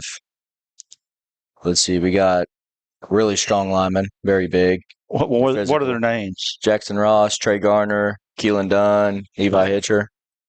They're all really strong physical guys. Yeah. And we got receivers and corners, Deacon Gage, Trey Duggar. He's a good tackler. Yeah. If you get that little paper towel there, that'll probably take care of that. Yeah, there you go. We're going to fix a little problem here. Again, live production right here. We keep things from slipping down there. Anyway, what about you? Tell me who's good on the team besides you? I mean, we got Jackson Dethridge. He's a good wide receiver we have. We got Xander Johnson. He's really good. He got the strength and the speed that we needed for the team. And we got a few others. I mean, Cade kind of listed them all off there, but we definitely have it this year. So you quarterback a team that averaged 41 points a game. Coach says we can do better than that. I mean, that's a pretty big mouthful right there. I mean, yeah, we can. I mean, we're just so skilled this year and very confident in our abilities, and we're going to put a lot of points up. I love it. Y'all are so matter of fact, especially you. This is how it's going to be. Who do you look forward to playing the most on that schedule this year? I'm looking up opening the season against Maumelle. I'm going to see what we can do against them. Yeah. And Boonville's always going to be fun. Charleston. Right. It's good rivalry. Yeah. There. Yep. For sure. Tell me about that belt buckle you got on over there. Oh, that old rodeos. Rodeos? Are you a rodeo guy? Yeah, I was for a while, and got some injuries and had to back out of it, so I went back to football. Had to go to the soft sport, the one that don't get hurt as much, football, right? What does a successful season look like at Ozark this year? Making a very deep run in the playoffs. We were expected to go very far, and I feel like that's what we're going to do. Appreciate you guys coming in here. Thank you, guys. Thank you. That is Cade Cap and Hayden Gilstrap. We got our other 2 coming in here. We got Easton Fox, and we've got Jackson Dethridge coming here.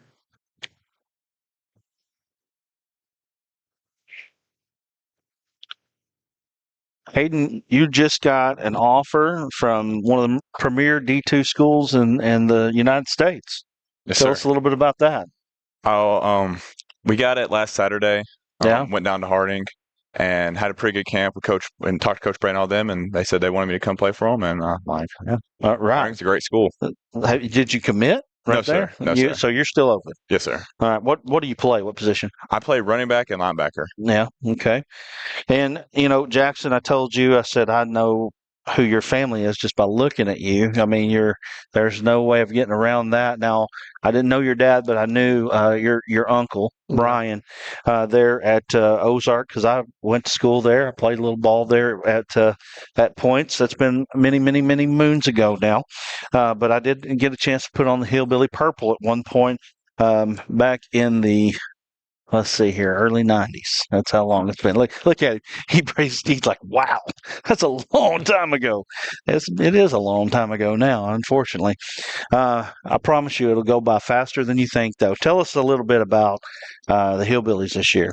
I think we're a team that has a chance to win it all. Like, really, I do think we've been building off of what we did last year. We've been working extremely hard, and I feel very confident in our team. Like Cade said, we have a great O-line. We have Cade, we have John, we have me, we have a great defense, and we have some great receivers that block extremely hard, and they have the talent to take it to the house if they get the ball in their hands. Like, I think we really are a contender this year, and I think we're one of the top 4 teams in 4A. So you play wide receiver and corner. I know Coach was saying something about, just your length and athleticism out there. What do you bring to the table? I don't know. I'd say speed, probably. Route running. Yeah. Probably the top one. Blocking. Yeah. Wing T going as tight end. Yeah. Different from last year. So who's the fastest kid on the team? John. I'd say John and Xander. Xander, yeah. Oh, he said, I don't know, Xander. Okay, so Xander and John, one of the two, right? Yeah, I'd say so. Yeah. And y'all got other speed to go along with that, though, right? Yeah. Blaze. Yeah. Well, my God, if your name is Blaze, you better be fast, right? Anybody else? Me and Jackson. Yeah. And Deacon. You got speed to burn. Oh yeah. We got a lot of speed. We have 2 guys, 4.4s, guy in the 4.5s. We have a couple guys in 4.6, 4.7. Yeah. So you got a little bit of speed on the field then, for sure.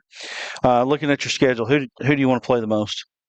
Montmel and Boonville. Yeah. I think if you want to talk about like who's we think the best, it's Montmel and Boonville. Montmel will give us a real challenge of athleticism to go against, and if you want to be the best, you got to play the best. And playing a bigger 5A school than Boonville, the rivalry.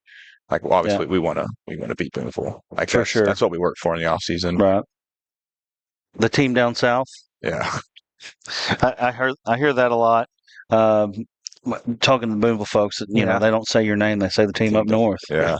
So the team down south, right? So it's obviously personal. Yeah. Right. Yeah. No doubt. Well, that one that runs deep. It's been many years. I mean, gosh, probably close to 80 meetings now, somewhere in there. Been a lot. What about you? Who are you looking forward to playing? I'd say Boonville's the top one, and then first game against Montmel. That's probably another one. Yeah. Mina. I think that's about it. Yeah. What about Subiaco? Anybody? I'm just joking. Nobody says Subiaco when we ask that question. Anyway, what does a successful season look like at Ozark this year? A state championship, I think, is a successful season. I mean, that's what we're playing for. That's the only goal. That's why we play the sport, is to win at the highest level. And I think that's why you work hard. Like I don't see another reason to play besides to win. And we want to win a state championship. And that's our goal. Be the first one ever. Exactly. And it'd bring pride to our community. Right. Like the town of Ozark would love that. Right. And that's what we think we're going to do. We're going to work extremely hard for it. Been a lot of good teams that come through Ozark, I can tell you. I'm think here. 2019. Oh yeah, but we got to go back further than that. I'm old. 2012 was good, but you had a 2001 team that was number one in the state for a long time, and they went to Nashville and fell in the quarterfinals. But a lot of people thought they were the best team in the state that year. There's been some other ones that have come through there. 97 was a really good team, I believe. It was either the fall of 96, I believe the class of 97, and 98 both were really good teams as well. So there's been a lot of good football coming through there. 92 was the first ever state championship appearance, and so there's a lot of good tradition there. But you want to talk about being the first one? Sir, I'm telling you, they'll be throwing you a parade. They will for sure if you win. So, well, guys, appreciate you guys. Thank you guys for coming in here. Ozark Hillbillies, high expectations there. They're on I-40. It's going to be a fun year to see what they do this year, and we're looking forward to it. We've got Dardanelle coming up here very shortly. We'll be back in a moment. You're watching the Football Friday telecast right here on the Arkansas Sports Network.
All right, we are live here on the Arkansas Sports Network. I've got head coach Phil Vega with me of the Dardanelle Sand Lizards, coming off a state title game season, but probably the best season in Dardanelle history, 14-1. Coach, happy to have you here. Appreciate you. How you doing? Appreciate you having me. Doing good. Yes, sir. 14-1 last year. Had a tough game with Elkins. Had a couple plays away from the whole game changing. We were right there in it. Very competitive. Talk to me about the season last year and kind of how it all finished up and what you're excited about going into this year. Oh, it was a remarkable season, to say the least, and, getting to share it with Creed and, all his buddies and so forth, right. Kids that, grew up, at our house, or, we always watching them, with all sports, football, baseball, basketball, track, and so forth. So it definitely made it a special year. And, and then for us to be able to go 14-1 and play in the state championship game was, is every kid's dream to have that opportunity. And so it was definitely a lot of fun, and, is a season that's going to be missed, but at the same time, Sand Lizard football goes on, and we're ready for the next challenge before us. Yes, sir. Moving up into the 5A this year, going to be a tough schedule. Got a lot of good teams on the slate, but got a lot of guys coming back. I mean, you do lose a major production in your son Creed Vega now with Harding, and but you're getting back guys like Cam Olsen, who's looking like he's going to move over. Obviously, he's still going to play linebacker. He's an all-conference linebacker last year, but going to move over and try to take over the role at quarterback and run that spread option y'all like to run. Talk to me about what Cam's looked like so far this offseason. Cam does a good job. He was, a very good football player, a headsy football player, spins the ball very well. So we're going to, utilize his strengths for sure. We feel like one of his strengths is his throwing ability and so forth. So moving around in the pocket and getting the ball to his receiver. So we're going to do that a little bit more probably, and maybe throw some fast game stuff, get the ball to the edges in space. And then, we've got a also returner, all conference returner at tailback, and Javon Chatton, who is I think a very special running back, and I think he could definitely be one of the best backs in our conference moving forward next year in the 5A West. Does a really good job, runs with his eyes very, very well, and it has shown to be extremely quick. Right, elusive. And top end speed, probably not as fast as you would like, but man, side to side, and in a 5-yard box, he is very, very fast. Right. So does a really good job. But yeah, Camo is the guy, and then we're going to have a couple tricks up our sleeve with some other guys back there, some wildcat packages and so forth. So, well, Cam, one of the top linebackers in the conference last year, all conference, kind of, Creed played with such physicality as a quarterback, that run first, but he could spin the ball for sure, and did a lot of that. But kind of having that mentality coming to quarterback, is he a guy that you feel like kind of fits in well with what y'all want to do offensively? Oh, absolutely. Absolutely, he does. Cam is extremely physical as well. Didn't quite have the size that Creed has, but very, very physical. And, is one of our more physical football players last year, and then, that's kind of the little bit of a concern is the longevity. I felt like that, Creed's size helped him a little bit. Right. Is, playing both sides of the ball, and, now asking Cam, who only played defense primarily last year, and, other than some packages at tight end and some H-back stuff, but him playing both sides of the ball full time will be different for him for sure. But definitely think, he's up for the challenge, and, he's looked good so far this summer through team camps and spring ball. So, we'll kind of see how it goes here real quick like. Yes, sir. You mentioned Javon Chatton, talking about him. He's just a junior, was all conference last year, 1,100 yards, 16 touchdowns. That's a really good weapon to work around. We were able to call several games with y'all last year. He was dynamic, like you said, elusive, quicker than fast kind of guy. And then another guy, C.J. Kirsch, big back, 6 foot, close to 200 pounds, going to play, you talked about the special package, a little wildcat kind of stuff going on maybe. He sounds like he might be one of those guys, and, of course, plays a receiver for you and running back. Oh, yeah. Talk to me about what he brings. He's going to be – C.J.'s for sure a full-time offensive guy. Right now he's our H-back / H receiver, a guy we can bring in motion, hand it to him, hand it to him in motion, and then run speed option off of it with him and Javon. out in space, and and then he's a big target for our quarterback, and then catches the ball well, and has really worked on that as far as just catching the ball better. But understands our offense from the quarterback position. He was our Monday night Q last year. So he's going to have some opportunities back there also on Friday nights, and have some packages for him running some power read stuff and some things that play into his strengths. Yes, sir. So he's for sure going to be a weapon for us. Talk to me about your. You had to replace some good ones at tight end. Who's who you're looking at at the end spot? Tight end right now, I mean, if we had to pick today, I mean, we've got two guys, Kalijah Gilbert, who's a sophomore for us last year, got some playing time, and then Ethan Logan, who is going to be a sophomore, big body. He's a bigger body, more your tight end type of body, and he's going to have an opportunity to start at defensive end for us this season, and look for him to play some tight end and give us that bigger body, almost that big, quicker guard type body out there on the edge to block for us. But like I said, he's a big target with good hands. Nice. So it looks like you've got 2 or 3 returning starters on the offensive line. Is that correct? We've got some guys that played a lot? We got one, and then one. Jake Sandlin, who I have with me today, was a starter. He's been a starter sophomore and junior season, and then unfortunately had gotten hurt both of those years. But we look for him to be a starter again this season. Yes, sir. Who are some of the other guys that are going to replace some guys that you're working at the line? Okay, well, I'll talk about Bo Parsons real fast. He's started all 15 games at center for us last year. Did a great job for us. When you're in the gun 97, 98% of the time, the snaps are a huge part of the offense, and he did an outstanding job there for us. And like I said, was able to play all 15 games and start all 15 games. So that's a huge piece that we're returning right there in the middle. And then, like I said, Jake Sandlin at left tackle, possibly some guard, but he's a really good football player that unfortunately had gotten hurt the last 2 seasons, and a guy that we expected to be a starter last year for us, and due to injury, that didn't happen. But some other guys we've got up there, David Tolentino. He started every down last year for us as defensive tackle. Nice. And so he's a big body that we can use in there. Sam Tart is another one. He'll be a junior, play guard. He'll probably play right guard for us. Super good work ethic and leadership type of kid, and really going to work hard, and we feel like he's going to do some good things for us. And then at that other tackle position, we've got Isaac King, who is going to be a sophomore, big body, ended up getting quite a bit of playing time once he moved up after the junior high season last year. So, he got quite some very, very meaningful good reps for us on Friday nights against some very good football teams with Hamburg, Monticello, Warren, and Elkins. So, he got thrown in the fire in a hurry and did a really good job for us. He's got a lot of size. I'm like 6'3", 275, something like that. So as just a sophomore, so a lot of potential coming down the road. Let's talk defense a little bit, Coach, and kind of some of the guys you got back. Is Kirsch and Chatton going to play much in the defensive backfield? Yes, sir. They both are going to play our 2 safety positions. CJ and Javon both play the 2 safeties, and then we've got both inside backers returning, Cam Olsen and Braden Hardy, who I also have with me. Braden Hardy was an all-state linebacker for us last year.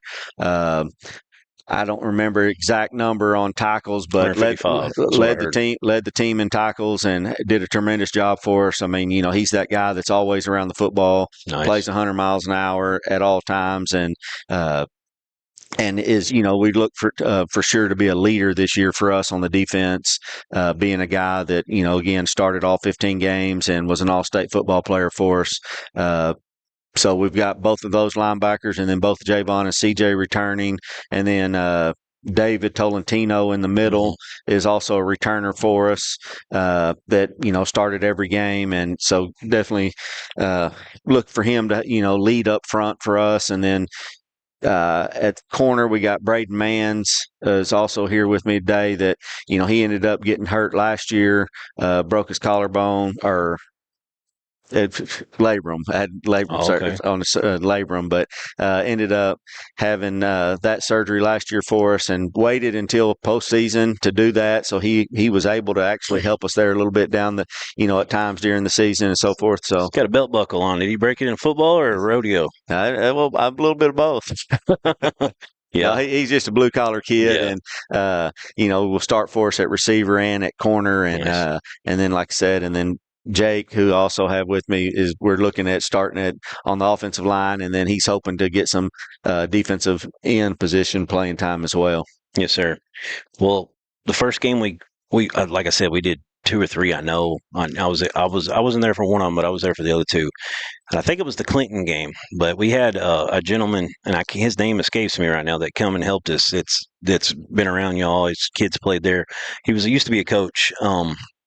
He was my color that night, and he was talking to me about Hardy and Olsen, big time, talking them up. They're just juniors. Watch these linebackers. So that was the first time I watched them, myself, and I was very impressed. And just the way they read the defense, and of course you had Creed out there as well. Y'all's linebacker core was one of your strengths last year. Of course, you had 2 really good ends and a good D line, but definitely.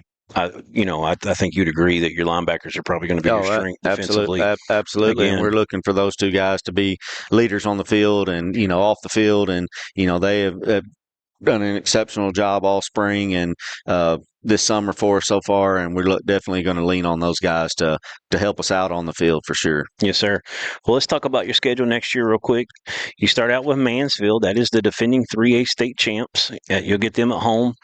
And then you scheduled Elkins again. You played them in the state championship. You played them, what was it, a couple years ago? It seems like you played them in the regular season, right? Yes, sir. Non-conference. And that, great competition there. Obviously, you know what you get when you play them. Then you go to Heber to finish out non-conference, and then you get in the conference play. You get Pea Ridge, Morrilton, Greenwood, Alma, Harrison, Farmington, Clarksville. Talk to me a little bit about, y'all were in 5A just a few years back, so you've been there. You're familiar with going back up, and, you went back down. Talk to me about kind of what your thoughts are on the 5A and the challenges you have coming up this season. For sure. Very good football. I mean, it's very good football. 5A is coached very, very well, especially in the 5A West. Those teams that you named are all very well coached. And, the biggest difference that we noticed, I guess, as a staff or a program was the depth, that most of those schools have. You've got teams like Greenwood and Farmington, Harrison, Alma that are all going to have 80-plus kids on the roster. And, that does make a big difference. It makes a big difference on Friday nights, especially if your program is one that, plays 6, 7, 8, 9 guys on both sides of the ball. You can get to a halftime. I remember a few years ago, we were playing at Farmington, and it's like 21-20 at half, and it's a daggum ball game. And after the game, we end up getting beat by, I think, 3 touchdowns. But, some of our coaching staff was a little discouraged and talking about it. And, and so one of my jobs, or one of the things I did that weekend, was just went to look to see how many plays our kids had played versus, their kids. Right. And it was very, very noticeable difference. Yeah. We had guys that had already played 90 plays at halftime. Yeah. And, and that's a very big deal. And that's something that's going to continue to happen again this cycle that we're in the 5A West. And, and it is what it is. We're going to put our best foot forward and do everything we can to compete. And now we do feel like that we have made some strides forward, this time around as far as, understanding what to expect. So, I think we'll be a little more prepared this time. And y'all didn't shy away in the non-conference. You got really good, tough schedule there to kind of get you prepared. Mansfield, they're no slouch, even though they're 2 conferences down from you now, 3A versus 5A, but that is a very good team. And then, of course, we know Elkins. And then going to Heber. Heber's an improved team over the last couple seasons. So, going to get you battle tested for sure, getting ready for Pea Ridge on 9/25 on September 25th. A lot of good things here for Dardanelle, a lot of things to be excited about. Got a really good linebacker core. You got some skill guys, and you got some returning linemen. You got that big sophomore Isaac King. Sounds very promising, and a lot of guys that you mentioned that they're going to work in. What would you say, Coach Vega, would be what you would consider a successful year this year?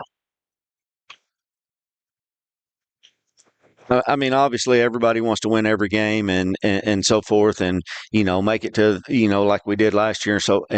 But I think a successful season would be a winning season for sure. If we can go 6-4, 7-3, or whatever, and have a winning record, and possibly have an opportunity to be into the play into the playoffs, which would be awesome. I think that'd be a huge feat moving forward, especially where our program's at and the guys that we lost and so forth. And and I definitely think that's possible.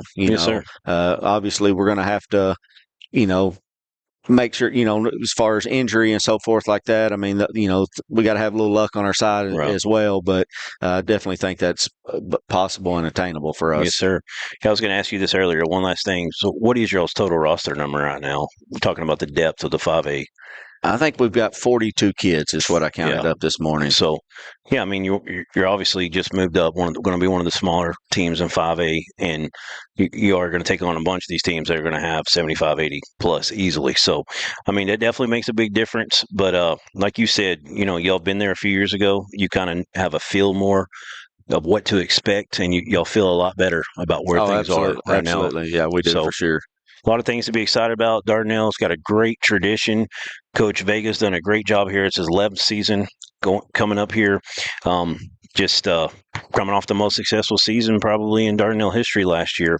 And a lot of positives, a lot of things to build upon. We appreciate you coming up and talking to us, Coach Vega. All right, we're going to get your players in here. Go ahead and bring two up. Two, y'all, come on. Yeah, we got to get one by himself. Looks like we're going to have number 55, Jake Sandlin. They're all seniors that'll be here today. And number 4, Braden Hardy. So Braden Hardy is all-state returning linebacker, 155 tackles last year. Got you listed at 5'10", 190. Looks about right. And Jake Sandlin, O-line, D-line, strong safety. I'm sorry, number 55. I couldn't read my writing. It was S. I thought it was SS there. O-line, D-line, senior. And I don't think I wrote down your size, but what are you, about 6'2"? Yes. Yes, sir. About 225. About 225. Talk to me about playing for Coach Vega. I know he's tough. I'm from Dover, so I was a sophomore when he was a senior. He was a legend. Of course, he played at Tech. Was a multiple-year starter at corner. All-state, holds just about every Dover record still to this day. What's it like being with Coach Vega? I know he can be tough, but cares about y'all at the end of the day. Tell me how your thoughts are. Playing for Coach Vega is just such a privilege, and he's hard on us sometimes, but when it's just like us around him, it's just we'll crack jokes and stuff like that. And I love having that kind of relationship with my head coach. Just such a privilege. Yeah. How about you?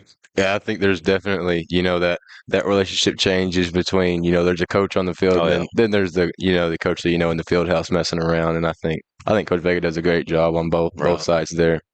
Well, his high school coach was Coach Carnes, John Carnes, and it's kind of the similar thing. I've heard a lot of people feel the same way, that he was tough, but at the same time, you knew he had your back in the long run, and you could have some fun at times, Losing a guy like Creed Vega, he's so productive. I want to say like 1,400 career yards, combined. All state, was y'all's leader. Talk to me about what it's been like after you lose him, and the faith that y'all have in a guy like Cam Olsen taking over that duty at quarterback, and kind of some of y'all's packages. You're going to do some exotic things at times with Chatton or maybe Kirsch back there doing some things in the Wildcat, that kind of stuff. How's it all felt? Oh, losing Creed, he's a big part of our team and helped us win most of our games. But with Cam, like this summer, I think he's done a great job throwing the ball and reading defenses and just figuring out what to do with the ball. I think he's done a great job doing that. And I think that Javon, he's going to be a big part of the team this year as well. Sure. And, yeah. You got anything to add? I mean, we can't replace Creed Vega this year, but I think with Camo stepping up and Javon stepping up, I think we'll still be in pretty good shape. Yes, sir. Are y'all looking forward to the competition ahead in the 5A? Yes, sir. Yes, sir. Looking forward to the challenge? Yes, sir. Yes, sir. got Elkins week 2. I know that's left a bad taste in your mouth. Is that one you kind of got penciled in the back of your mind? Are you ready for? Can't wait. Sir. Yes, sir. Got Mansfield first, returning 3A state champs. So really good physical wing tee top flex bone offense. What do y'all got to do to slow them down? Play sound football. Yes, sir. You probably haven't worked on anybody yet. Just kind of working on yourself. How's team camp and 7-on-7 stuff been going? We've gotten better as more we've played in the 7-on-7 and team camps, but I think we've done a great job just playing as a team. We know how to win, and we know what it feels like. So I think we've done a great job with that. Yes, sir. I think this summer we've had a couple of guys just like little injuries that haven't been able to fully come play on the O-line, D-line side of the ball. And so I think that, and so we're getting a lot of twos getting reps there, but I think we'll be in a lot better shape once we get our ones up and running and everybody healthy. Yes, sir. So, Braden, are you playing a little bit of offense or just basically? Oh yeah, I'll play a little bit of offense behind Javon. We'll team camp. We'll take half reps, with each other. And how about you, Jake? You're playing O-line and D-line? Yes, sir. What do y'all prefer, offense or defense? I mean, I'm a defensive guy, so defense, yeah. Yeah, I like defensive end a lot more than I like tackle, but I do whatever's best for the team. Yes, sir. Chick-fil-A or Slim Chickens or Raising Cane's? Slims. Slims? I think Chick-fil-A. Chick-fil-A? Yeah, I think so. Cane sauce or Chick-fil-A sauce? What's the best? Chick-fil-A sauce. Chick-fil-A sauce. Yeah, I got that, yeah. Chicken strips, cooked at home or at a gas station, wherever. Barbecue sauce, honey mustard, ranch, sweet and sour. Ranch. Barbecue sauce guy. Barbecue sauce? Yeah. Yes, sir. Nike, Adidas, Under Armour, Reebok, what you go to? My go-to is Nike. Yeah, Nike. Nike guy, for sure. You are sponsored by Adidas. You sure you should say that? Oh, I'm just playing. Y'all got great facilities out there. Sure. You had that indoor facility for several years now. What's it like playing for the community at Dardanelle? How do they support y'all? I think it's great.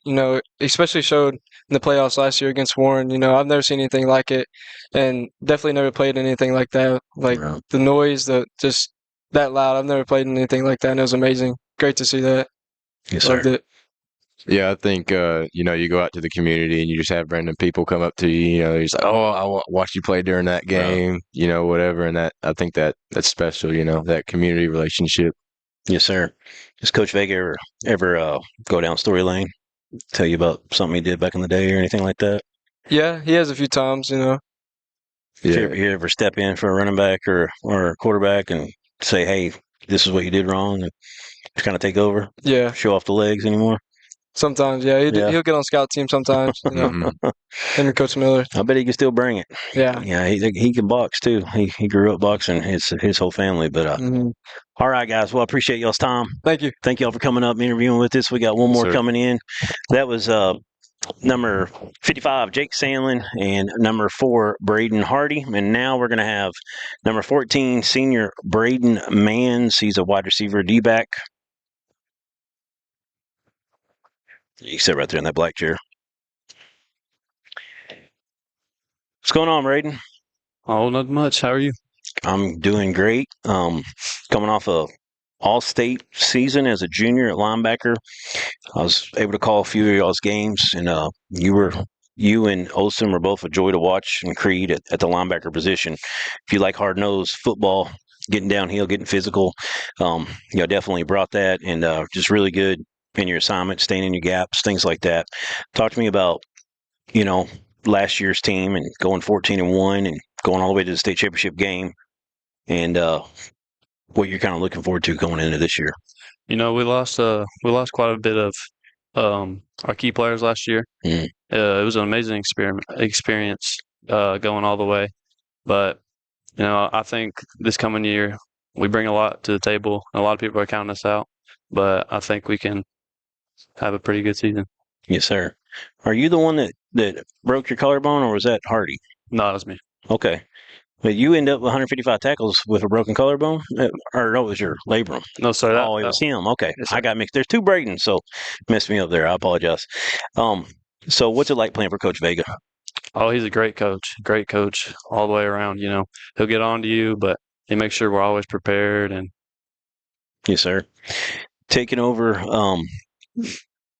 Who's one of the guys? I know you got Olsen back there with you at linebacker. Who's someone else that's going to step up in that unit to help y'all out? CJ Kirsch. He's kind of found his footing this year. He's become a very physical run stopper, and he's pretty big now, about 200 pounds, a lot bigger than I remember him last year. It seems like maybe he was bigger than I thought, but he's a good one. Of course, I know his daddy played softball with him for years, and he's an absolute beast. But CJ's not far from, the apple don't far from the tree, so that'll help you out a lot. Are you playing any defense at all? Yes, sir. I'm starting at DB this year. I'm sorry, offense. I apologize. Yes, wide receiver. How's that been going in 7-on-7? Well, it's been going good. I just got released not too long, so I haven't played in very many, but the ones I've played in have been going good. Yes, sir. What's your feel with Olsen at quarterback? How's he look? He's a great quarterback. He can really throw the ball well. He knows what to do with the ball. He doesn't turn the ball over very much, but I think he's a great quarterback overall. Yes, sir. Country or hip hop? Country. Country? Who's your favorite country singer? I like Alan Jackson. Oh, yeah? You got any pregame songs you listen to? I mean, get yourself set in a just whatever they got. Whatever they got going. Any pregame meal that's your go-to or your favorite? I don't know. Just whatever they serve you kind of thing? Yeah. Chick-fil-A, Zaxby's, which went out of business in Russellville, but Slim Chickens or Raising Cane's? What's the best? Whatever you're feeling that day. I like Cane's. Cane's? Yeah. You a ranch guy, barbecue, honey mustard? Nah, ketchup. Ketchup. Yeah. Keep it easy, right? Night before the game, you're playing wide receiver DB. Visualize the perfect play develops in front of you. What is it?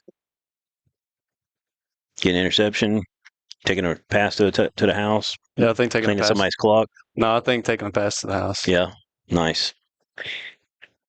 Y'all moving into the 5A this year. Got a tough schedule. Y'all seem like y'all are much better position to be in than y'all were a few years back when y'all jumped up to 5A.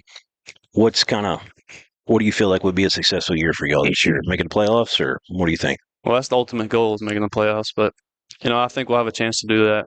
But like Coach Vega said, winning season, that'll be a very successful season. Yes, sir. All right, man.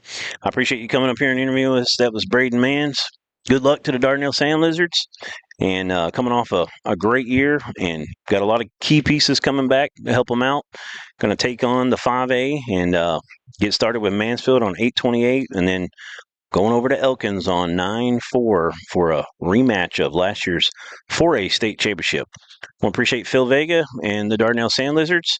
That is all we have for Dardanelle. We will be back in just a moment. We're going to have some more teams coming up. Mansfield, I believe, is in the house, ready to get going. Don't go anywhere. We'll be back.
working our way through the Van Buren football event. We've got 2 more to go, and right now we've got the defending state champions. What's that sound like to you? Pretty awesome.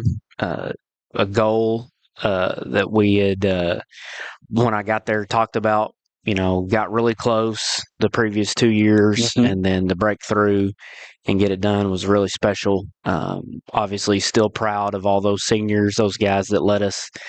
But now it's kind of the expectation, the weight is on your shoulder to do it again. And we've been focused since spring ball started on trying to get better every day. And that's really been our focus from that point on, not really looking back at the past, because if you do that, you're destined to fail.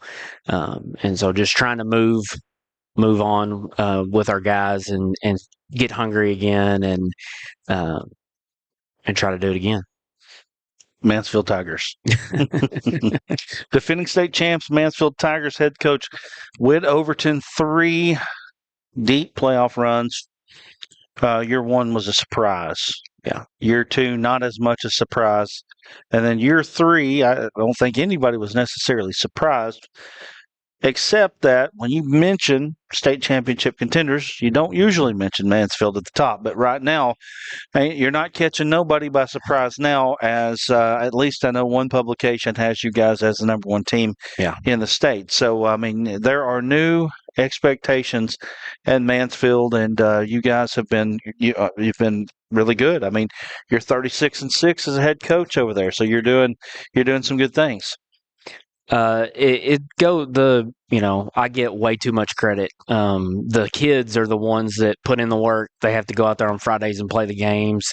We've got a bunch of kids that have toughed out injuries and, have put personal things aside to be dedicated to our program, and fight every single day. And that's what we ask them to do. And those guys are the ones that have made all this happen. I just kind of try to steer the ship, I guess. Yeah. And so I'm just proud of the kids that we've had come through our program, the kids that are in our program now. They want to see that success just like those other guys did, and they've been working hard to try to do that. And we know we're not going to surprise anybody, but we just want to make our community proud of the way that we play, and not think about things down the line. Just focus on today. Well, what we do is proven because everything is out there, right? It's recorded, and of course, last year we started you guys out at 8th, and we definitely got some people saying, hey, in probably a little bit more of a sharper term, you're overlooking Mansfield. You guys continue to win, but when we got to the state playoffs, I looked at y'all and I said, this is the team that's playing the best right now. And again, we've got it on tape. And I picked you guys to win it all. And you go through a playoff run that we had said all year long, when you look at your side of the bracket, and you could just basically see it coming. You had Bismarck, Salem, and you guys up there, and it was like, that is unreal. What we felt like was at least 3 of the 4 best teams in 3A right there together, and you guys came out 50-21 against Salem, or 50-21 against Bismarck, 48-22 against Salem, and then of course you went on to win the state championship 40-30. What was it that went into that last run? And I think that you could probably go after that Boonville game where you won that game 16-14. You roll off 54-6, 80-8, 51-22, 50-21, 48-22, and you beat Fordyce 40-30 in the state championship game. And no disrespect to Fordyce, when we say it, probably that score probably indicates a little bit closer than it actually was. I think the biggest thing was, we were healthy. The year before, we were really, really beat up. We had a bunch of guys that were, gutting it out. And no disrespect to Salem, they were the better team when they beat us in the semifinals by far. But that motivated our kids to want to get back to those guys again, because we talked about it back even before. Like, we win our conference, we take care of business, we're going to see Salem again, and we want those guys. We want a chance to play them again in the semifinals. And so the motivation was there. I think you go back and look at the beginning of the year when we beat Bismarck in overtime. That really gave our kids a lot of confidence that, hey, we are still good. Because we'd lost some really good seniors, some guys that were, huge contributors. And we had to play some younger guys in skill positions. Jubal had never played quarterback in the flex punt offense before. Silas and Jeremiah had never taken high schools. Jeremiah had taken some high school stats, but Silas had never. And so we knew those skill positions were going to be critical to our success. And so winning that game gave those guys a lot of confidence and our team a lot of confidence. And you play a Charleston team who, they in all rights probably should have beat Fordyce in the second round. You beat those guys at home. You play Booneville in probably the worst conditions for a football game, and then you're still able to come out on top against those guys. And so we had a lot of confidence. We were very healthy going in the playoffs, and I think that contributed to us really playing well through that run. And you absolutely did. Of course, can't dwell on last year. What is it you're talking about? Trying to get those kids to be hungry again. What is it that you got to do to get them to be hungry again to make another run? Because before 2-3 years ago, Mansfield had never been this far. Now it's semifinal, and win it all. What do you do to get those kids to be hungry again? Well, the biggest thing that we've done this summer is we've gone and competed. We've been here at Van Buren back-to-back Thursdays playing, 6A, 5A schools. Yeah. We've gone against Southside and Van Buren and, a couple 4A schools in Pottsville, Booneville. And so just the competition factor and seeing really good teams, really good programs, and that, we're going to have to work in order to beat really good teams. We can't rest on what we did last year, or these guys are going to come out and punch us in the face. Alma was here Thursday. Don't want to leave them out. And so I think that's been our biggest thing is we've made a huge strides this summer from the beginning of the summer until, last week to where we're figuring out, competition for different spots because, we got to replace all 5 offensive linemen. We've got to replace 2 really good receivers that were really good at blocking and catching the football. And so I think the competition part has really been what's helped us get back to that being hungry again. And the kids are talking about it again. We want to win conference. We want to be in Little Rock in December. And, talk about expectations. We don't run from that. That's what we want to be. We put it on our schedule when that game's going to be because that's where we want to be when it gets to that time. Start off with Dardanelle this year, so you're going right into the fire once again, right? Yeah. When you win it all, I'll learn this lesson this fall or this winter. When you win it all, nobody wants to play you anymore. Right. And so, we're not afraid to play anybody. We'll take our 25 dudes and go play just about anybody. And Dardanelle wanted to play, and we'll jump in there and play those dudes. They got a great program. Coach Vega, known him since I was at Booneville. Had tremendous amount of respect for the way he runs his program, and they're going to be tough and they're going to be physical and they're going to get after it. And that's what we want to see. We want to see teams in that non-conference. We don't care about non-conference record. That's meaningless. We want to get better every week, and in order to do that, we're going to play some really tough teams. Yeah, you got Mena and then at Tallahena, Oklahoma. I don't know a lot about Tallahena. They're the defending 1A Oklahoma state champions. They are loaded, especially at the skill positions. They've got a tremendous quarterback, tremendous receivers, very good running back. Their coach over there, I've got to know him a little bit just through messages and stuff, and they you watch their clips online, they get after it, and they're very athletic, very talented, very similar in what we're going to see playoff run-wise, very similar to like a Charleston and Bismarck offense. And so it's going to be a really good test for us. Another defending champion. You look on our list there, we're playing 3 out of the 4 that we're playing non-conference were in championship games last year. Yeah, and so it's as long as we can come out of that healthy, we're going to be sitting in really good shape. No matter what our record is, that doesn't matter. We're going to play 4 really good teams that are going to prepare us for that conference run. And that's something I'm getting to here, the 4A champs, Elkins. So you got 4A, 3A matchup there, the defending state champions in both. And then your conference, some people are saying Lavaca's not the pushover that they used to be. You've got Paris. A lot of people think Paris is going to be improved. People think that West Fork returns 19 starters. 19 starters. Greenland, a lot of people think it's going to be better. Then you got at Charleston. Are we missing any? 1, 2, 3, 4, 5, 6, 7, 8, 9, 10. So you get that last week as a bye week. Mm-hmm. Yeah, it's going to be a little different. We've it's kind of back to the way things used to be before week 0 came around. You got to play 10 straight. And so, that'll be a challenge. Again, health is a big thing because, we don't have a lot of kids, 27-ish, 25, 27. And so being healthy, getting through those games will be a challenge. But you won't be playing your best football at the end of the year. And, very likely to be playing for a conference championship that week 9. But again, we're not looking past anybody. We take everybody 1 week at a time. We're not looking to get past, look ahead in any way. And we'll treat every one of those games the same. We'll prepare the same.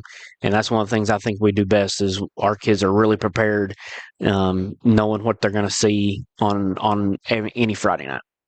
Let's talk about you've got listed 5 starters returning, 3 on offense, 2 on defense. Tell us just a little bit about who you're going to lean on this year.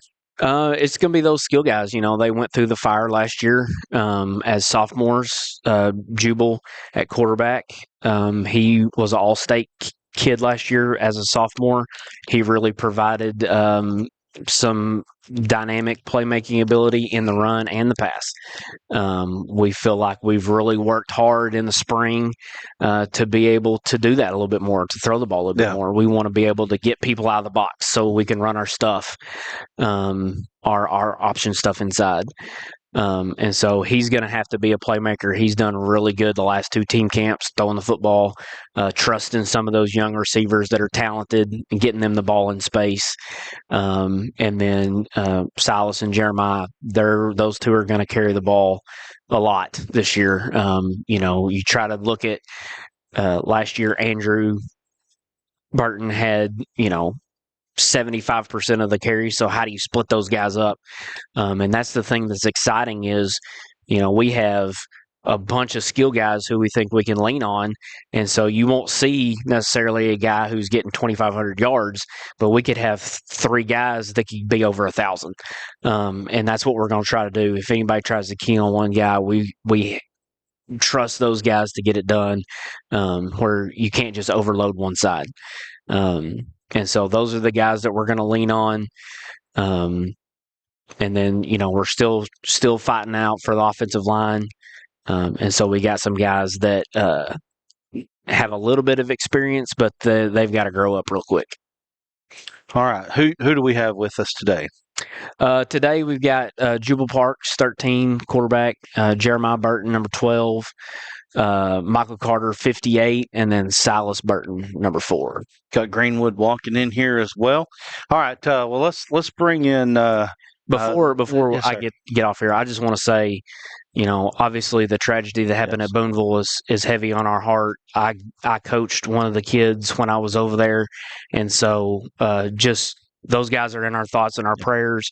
And I just wanted to publicly say, from Mansfield to Booneville, we love you guys, and we're here for you in this tough time, and we're praying for you. I think you covered it. Thank you. Yes, sir. Thank you. All right. Let's bring in a couple here.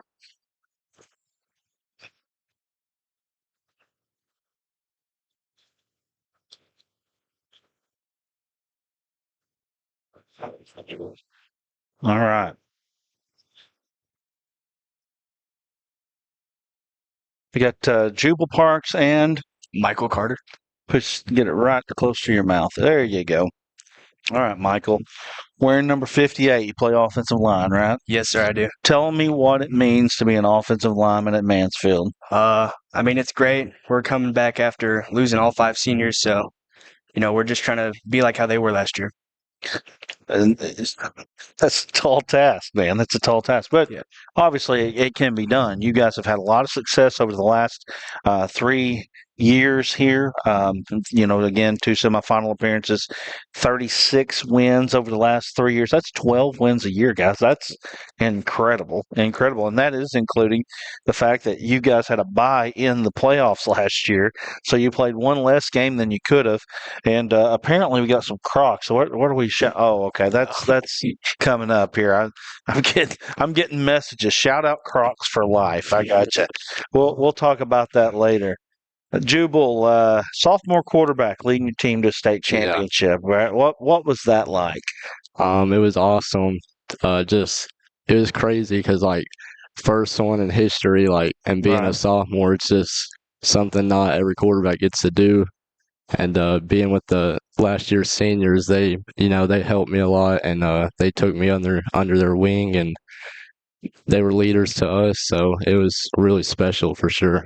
No, absolutely. Did you feel pressure? I mean, you knew coming in that it was going to be a good year. I mean, I think it was pretty obvious, especially from, basically when you went to Bismarck or played Bismarck and won that game, that you were going to be pretty good in that year. But then you guys just started rolling. You beat Waldron, Lamar, Hackett, and then the big game against Charleston. Tell me about that game.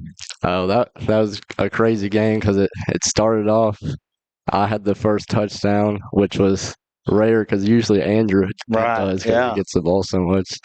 And then I had a pick, so that was pretty crazy. So that was a really crazy game because we had the lead for a little bit, and then they took it going into halftime. So that was a super cool game, but yeah. I remember watching that game. I was not out that day, and I was watching the live stream, and it was a great atmosphere there at Mansfield last year, and really one of the best high school football games from the last season. You guys just rolled it off after that, 17-14 over Lavaca, 56-0, and then the Boonville game, 16-14. Tell me a little bit about the Boonville game last year. That was a crazy game, probably the craziest game I've ever played in. Yeah. The weather was just crazy. Right. The mud, wet, it was crazy, but yeah, I mean, it was hard. You couldn't really throw because it was so wet, and then it was just getting the snaps were hard, and but yeah, we just kind of had to lean on Andrew, and but yeah, it was crazy. In a game like that, playing in the trenches, what was that game like? Oh, it was very cold, very wet. I didn't play a lot though. Yeah. So. Well, you were still there. I mean, yeah. And it was very cold, very wet. Came down to conversions. Came away with a 54-6 win. And like I was telling Coach Overton there, it seemed like after that Boonville game, y'all just almost seemed invincible in some ways. Just hard to beat, and I mean it proved to be that way as you guys went through the playoffs. When we were watching from afar, you look at Bismarck. We know coming in, you number one, this is the second time that you've played Bismarck in the year, and it was a close game, and we knew that Bismarck was a good football team coming in, and then all of a sudden, you beat them 50-21, and it was a couple of years ago when Salem made their run, and they beat Rivercrest at Salem, I don't know where it was, to be honest with you, but it was a blowout. And at that time, we said, we probably should have known at that time that was the team that was going to win state. And that is what happened. It was kind of the same thing with you guys. When you guys beat Bismarck like you did, it was like, this team is playing better than everybody else is. And so, that was kind of what was our clue in. And then, of course, getting a chance to go to Little Rock, playing at War Memorial Stadium, getting a chance to play Fordyce. What was that like?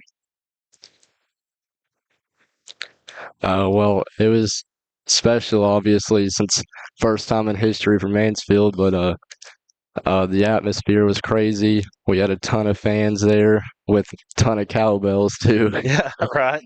But yeah, I didn't really like the turf. It kind of hurt. Yeah, right. It was weird. Turf burns for sure. Yeah, because we play on grass, and we played on grass all throughout the playoffs because we were at our home. But yeah, it was special. What's it going to take to do it again this year? A lot of hard work. You know, we're not the biggest team this year, only 25 people. So, I mean, everyone's going to have to be, all hands in. Absolutely. All right. I think this may be a dumb question for y'all, but what does it look like for it to be a successful season at Mansfield this year? Another trip to Little Rock for sure. Yeah. I mean, I don't think I'd want to play if we didn't want to go all the way and win. I think that serves the purpose right there. Thank you very much. Let's get the other two guys in here.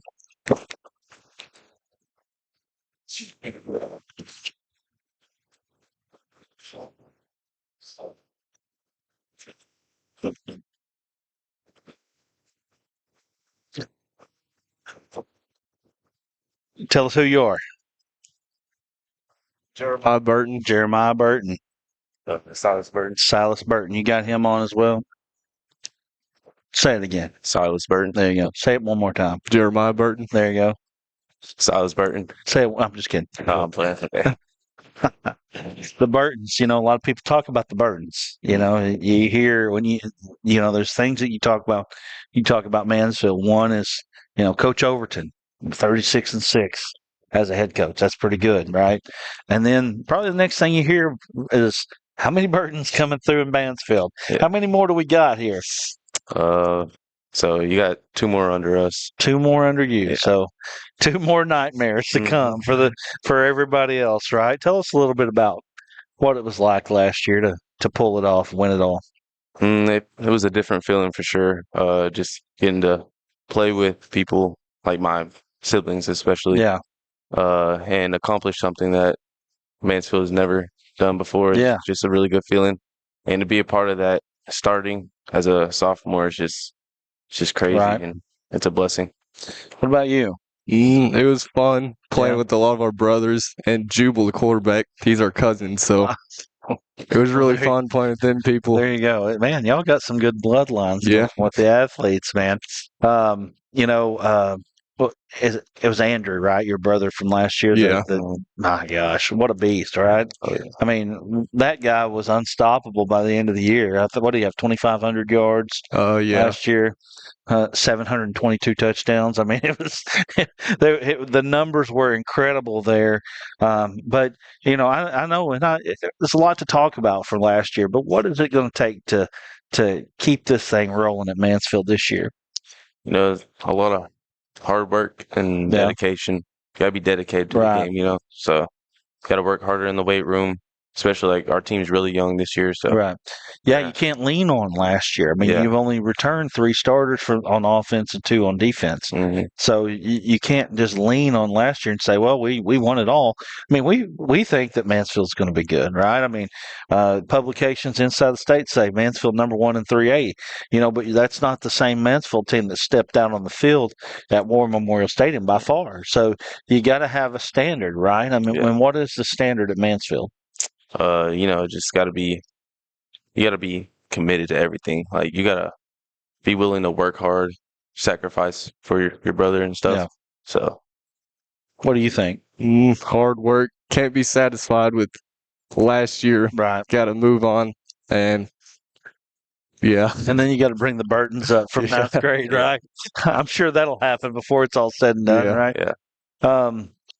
What was let's take the championship out of the equation. What was the most memorable moment from last season besides the championship? So my first carry high school career was a touchdown against Bismarck.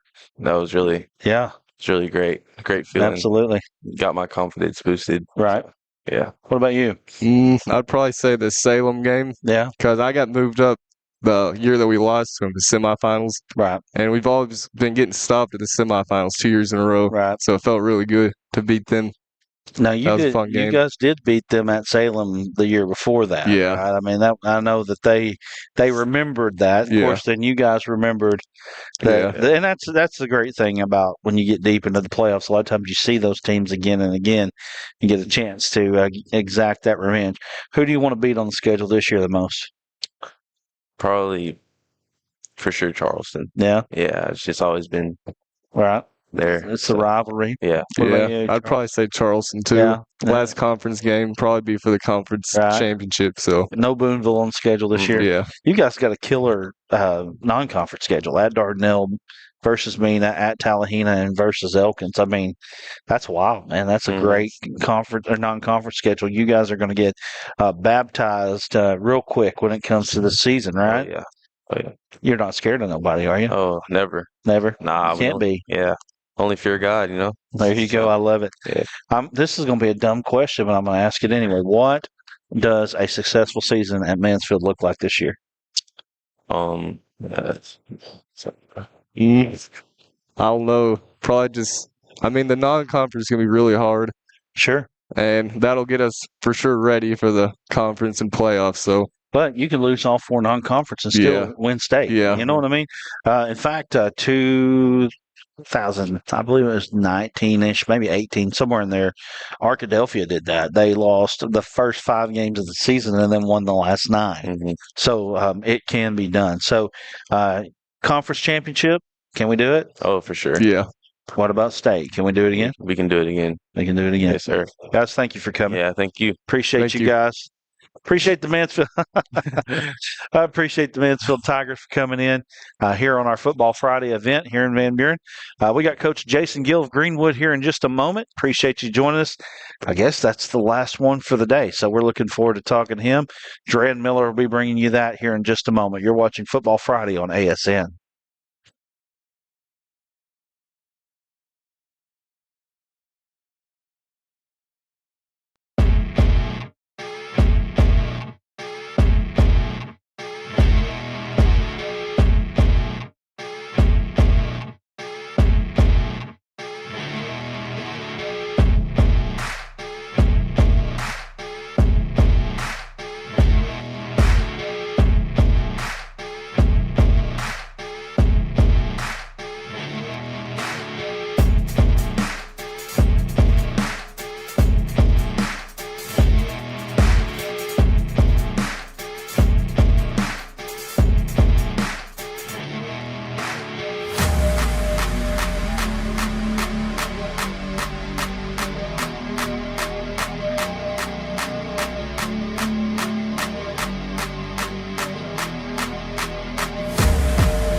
All right, I'd like to welcome everyone back in here on our last team of the day. We got the Greenwood Bulldogs here on Football Friday on the Arkansas Sports Network.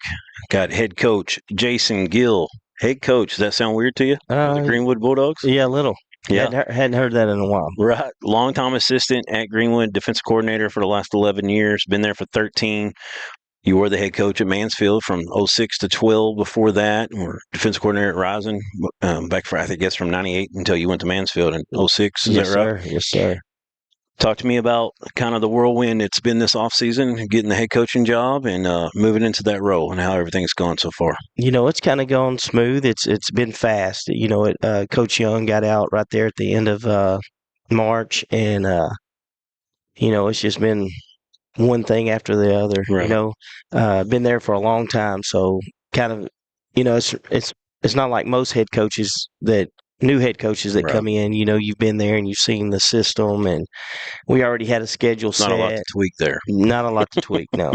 Right. We already had a schedule set. You just kind of, you just have to kind of run that schedule, and then just keep doing what you've been doing. Yes, sir. They got a offensive coach hired, and went into spring ball and just kept doing what we do. Yes, sir. Talk to me about your new offensive coach that y'all hired in that kind of took over the wide receiver role. Oh, yeah. Coach Hales, he was our head coach for our junior high. He played quarterback there in 2015, 16. Really good player, went to UCA, but he's been leading our junior high, and he stepped right in there for Coach Young. And I'm really lucky with the offensive staff I have. I have Coach Hogan, who played quarterback at Greenwood, won state championship, played at Arkansas State. He's your quarterback coach. He's our quarterback coach. Got Josh Holloway as a running backs coach. He's our special teams coordinator too. He was a long-time offensive coordinator for the junior high. He does an awesome job with our running backs. And then we got Austin Morton, who coaches our offensive line, and he played at Arkansas State, played at Southside. He does a great job on the offensive line. So I really have a great offensive staff. Yes, sir. You've been the DC. You're still going to call the plays this year, taking over as a head coach. Who do you have on the defensive staff? Defensive staff, I have Hunter Morton. He coaches our D-line. He played at A-State and played at Southside. Brandon Godfrey coaches our safeties. He actually moved up from the junior high this year, and he was our D coordinator for the junior high. And then we have Travis Sanderford, who's been there ever since I've been there, and he played for the Bulldogs. He was a great player for them, and he does a great job with our corners and our secondary. Nice. So just got a lot of things that you're not changing a whole lot. A lot of people in place been there a long time. You were talking to me off camera, about your offensive or your coaching staff, offense and defense, and just the names, the experience, the guys that played on the next level, when they were playing themselves. Just very, very impressive. And, I know you feel fortunate to have such a great staff around you. Yes, sir. Talk to me about last year's team real quick before we get into this year. Trying to go 4 state championships in a row. I had won 3 in a row, and took down Shiloh in the regular season, but they were able to nip y'all in the state championship. I know it was a heartbreaking loss at the end, but tell me how proud you are of that team and just everything they accomplished throughout their career, those seniors that moved on. Oh, yeah, those guys were awesome. The offensive guys, they did everything they could do to win every game every week. They scored 70 in the state 50. Yeah. 50 plus in the state championship game, and we give up 70 on the defensive side. Shiloh was a really good team. Yes, sir. But man, the pressure those guys played with every week. We had that long winning streak going, and they did an awesome job. We were really young on defense, and those guys grew up as the year went on. It just injuries and that kind of stuff kind of took its toll. But Shiloh was a really good football team. The first time we played them, they were without one of their running backs, and he was a really good running back. So I think that might have been a little bit of it too that first time. But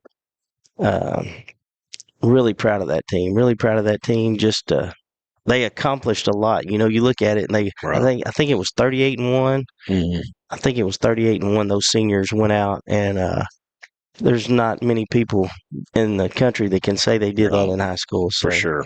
Yeah. And yeah, it's just super impressive. 13 and 0, 13 and 0, 12 and 1, so yeah, like you said, 38 and 1. That's exactly right.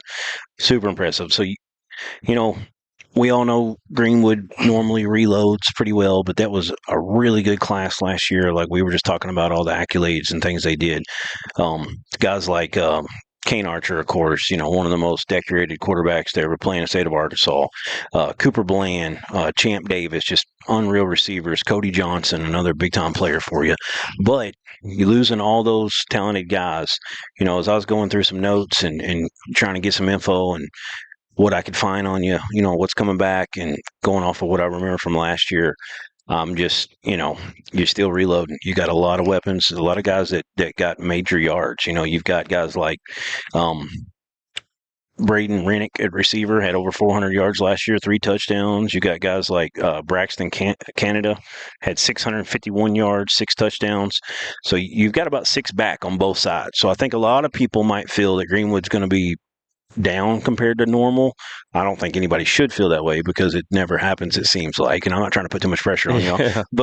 But there's more production coming back than I realized that until I took a better glance. So talk to me about some of the guys coming back. I mentioned a couple of them. Let's start with your quarterback. Looks like the legend himself, Brooks Coatney's son, Cruz Coatney, is going to take over for Kane Archer and try to lead the offense. Tell me about those guys. Oh, yeah, Cruz, man. Just going back on what you're saying about reloading, I've been there 13 years, and every year that's the talk around town, how we're going to replace these guys. Right. And every year you just find those kids. Man, we have a lot of program kids that love the Bulldogs. They grow up, in pit bulls, and they're just – every year you get a senior or a junior, and you just mentioned some names that stepped up last year that are coming back. And, right. They kind of got thrown to the fire early, and those guys are coming back. And we usually don't have that. Usually right. we have the, those juniors and seniors that haven't played yet. Right. But we've got some juniors and seniors who played a lot of football. But Coatney, man, he's done an awesome job this spring.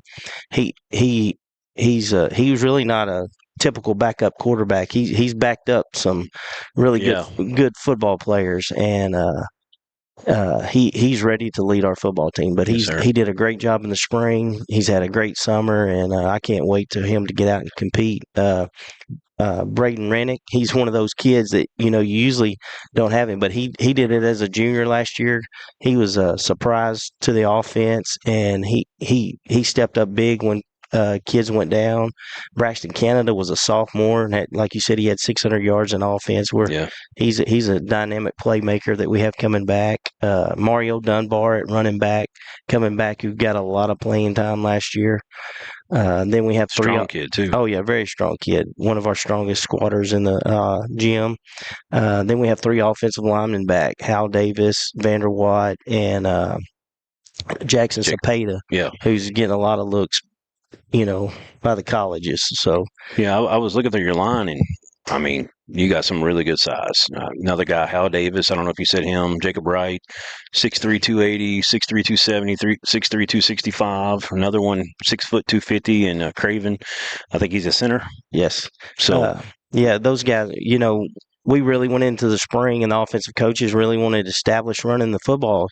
And you think about that at Greenwood, we throw it around a lot, but those guys really went into the spring, and they're thinking we have an advantage on the offensive line, and we have 2 really good running backs, and Mario Dunbar and Red Holloway, and we're looking forward to running the football. Oh yeah, for sure. A lot of big names there. Couple guys we didn't mention much that got some production last year. Drake Little's a guy that's trying to work his way in the running back room. He's a junior. Yeah, we've had we had a few injuries this spring, and he's got to go to some team camps. And the last team camp we had, man, he had some great runs, pass protection, picking up blitzes, and that kind of stuff. He's a really hard nosed, your typical Greenwood kid. Yeah. And if anything happened and he had to step in there, I'd have no doubts that he would get in there and fill that role. Yes, sir. Let's talk about your defense a little bit. Some of the guys you got back, you had a couple ends. It looks like played quite a bit last year. Probably started a lot of games. Jacob Berry and Brock Shepard. Tell me about those guys. Yeah, Brock played a lot of football last year, and we kind of moved him inside a little bit more this year. But yeah, he's back. He's one of our strongest kids in the weight room. Just a great motor. Plays with a lot, really good leverage. Jacob Berry, unfortunately, he had a season-ending injury, and he's not going to be back. But hate to hear that. Yeah, it was terrible. He was a kid who all 3 years he was there, he had an injury every year, and it's one of those things you hate as a coach, Right. but it's just one of those things. But we have Gunnar Flannery back. He'll play defensive end. He started a lot of games for us last year. Like a joker kind of guy. Yeah, that's right. He's a little hybrid linebacker. He's one of, I don't know, the Jordan Hannas and those kids, Cash Archer, those kind of guys. But yeah, we're glad to have him back. He was a 10th grader last year who got a lot of playing time, and we're looking forward to big things out of Gunner. Charlie Hudnall, nose guard, back from last year, played a lot of football, and has really changed his body in the weight room. And we're looking forward to a good year out of him. I got him down as 46 tackles last year, and anytime a nose guard gets 40 plus tackles, they're a good one. Yeah, so, he's just not a guy that's taking up space. He knows how to get back there and make plays. Little fast twitch kind of guy. Yes, sir. Nice. He's listed at 6'2", 270. So I mean, he's not little, even though he's got some good quick fiber to him. That's incredible to have. Talk to me about your linebackers a little bit. I know Briar Hackler is a guy coming back, one of the leading tacklers on the team, 90 tackles, 6 sacks last year. He's just a junior, so he was playing big as a sophomore for you. Yeah, yes, he was. He was one of those guys that got thrown in the fire early, and he started all year expecting big things out of him. He could be the guy that we look forward to make plays. We allow our players to call our defense a lot on the field, and he'll be in charge of that. We got Robert Worth back, and he's going to be a senior. Mm-hmm. He's one of those kids that he's busted his butt, been playing behind good players, and it's his time. Yes, sir. And then we have Drew Dickinson back. Yeah, he's safety. He's kind of hybrid linebacker safety guy. Well, he had 91 tackles, so I was wondering if he got 2 sacks as well. Yeah, he might play down. Oh yeah, in the box. He gets down in the box, and then he can cover too. So, and then he played a lot as a sophomore. So, would you say your defensive secondary? That might be the youngest spot on the defense right now. Probably right. We got Malachi Willis at a corner, William Wright at a corner, and then Thomas New City at a safety, and Bailey Thibodeau at a safety. And all 4 of those guys are guys that have been waiting their turn, and it's their turn. So when I say they're young, there's 3 seniors there, 1 junior and 3 seniors. Yes, sir. But they've been backups, and it's their time to shine. So I'm looking forward to watching those guys play on Friday nights. Yes, sir. Let's talk about your conference a little bit. You're moving down the 5A. Y'all were there just a few years ago, so you're familiar with some of those teams.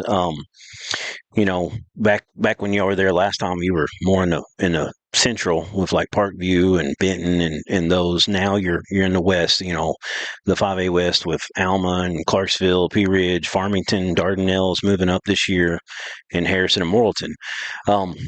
So I mean, the fact that you've gone from 6A down to 5A, but you were at 5A a few years ago, you kind of know what to expect in the 5A. Talk to me a little bit about some of the challenges you see in your schedule coming up this year. You've got Farmington, who's played for a state championship in the last few years in 5A. Morrilton's won state championship in 5A. Harrison they would have won a lot of state championships in 5A if PA wasn't there. Right. So, those three programs right there know how to play at a high level, and we really don't expect it to be any different than 6A. There's teams that play at high level in 6A, and there's teams that don't play at high level. You have the same thing in 5A, and we think those teams in 5A could play in 6A at a high level. So, yes, sir. Alma's a team that got their coach, coming back. They got a lot of buzz. We had him in here talking to him earlier. So that's rivalry game right there, last game of the season. I know that my cousin played at Alma in the 90s, and he told me about Brooks Coatney all the time. I think he had nightmares about him at times. Of course, so you got Cruz taking over at quarterback. So that's a lot of tradition, a lot of things there with that Alma rivalry. I know it's one that people in Greenwood definitely circle every year. Oh yeah, Coach Burns, he knows their tradition, and I've already seen posts and stuff that they're going to get it back, Yeah. And I wouldn't expect anything less from them. I think Coach Burns is one of the better coaches around, and I think he's got his brother as the AD there, so they know the tradition there, and I expect them to get that back. What y'all's roster look like, total roster this year? Just total number? 80? 103. 103. Nice. That's we had Dardanelle in here. They're moving up, one of the smallest teams in 5A, obviously, and they're moving up in 4A, and I think they were at 47. So yeah, we talked about some of the teams like Greenwood and the Almas and the Farmingtons that are kind of 80 plus kids out there. So that's why it's but that's just a testament to the tradition, the culture y'all built there. You're talking about it. I guess y'all call them pit bulls there. Oh yeah. They start out in Pee Wee and move their way up, and that's just how it is at Greenwood. And it's really been a fun thing to see from afar over the last 30, 40, since the mid-90s, kind of when it all kind of got rolling there at Greenwood. Just, the culture that y'all built is just so special that you have these opportunities to reload where other places can't do that. Yeah. I've been at a few places, and what I know about Greenwood is man, our kids buy into being a scout teamer. Some kids don't want to be on the team to play scout team, and we have guys that buy in. We tell them every day they are what makes us win. Yes, and I believe it. We can actually go out there and we can run 2 offenses, 2 defenses, and we can go really fast like we like to do, and it's because of the players we have out there. And I think our players buy into that, and that's why we have 103 players. Yes, sir. Well, Coach, I think I've asked this question to everybody today. I know the standard of Greenwood, so it's a tougher question, but what would be, if anything but winning a state championship would it be considered a successful season? What is a successful season this year for Greenwood? State championship. State championship, right, all the way. Yeah. No other answer, is there? No other answer. Not at Greenwood. Yeah. I've been the D coordinator 11 years, and we played in it 10 times. It's amazing. So amazing. I can't.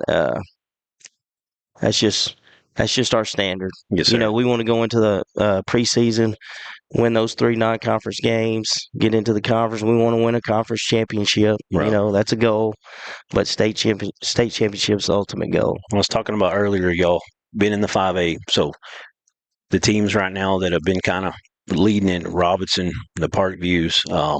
Who am I missing? There's a couple others that are up there. Lakeside played. Lakeside last year. Yeah, I had a really good team. Hot Springs has made some noise. I'm sure somebody from the east. You got your tradition, Rich Wynn, and yes, sir. Valley View. Valley View's been knocking on the door. They have a really good team over there, and like I said, I expect the top of the 5A just to be like the top of 6A. It's going to be very competitive, and anybody could win on a Friday night. Well, y'all have got a really tough non-conference set up with Bentonville West and Pulaski Academy, going both to their houses and both of those, and then Rogers.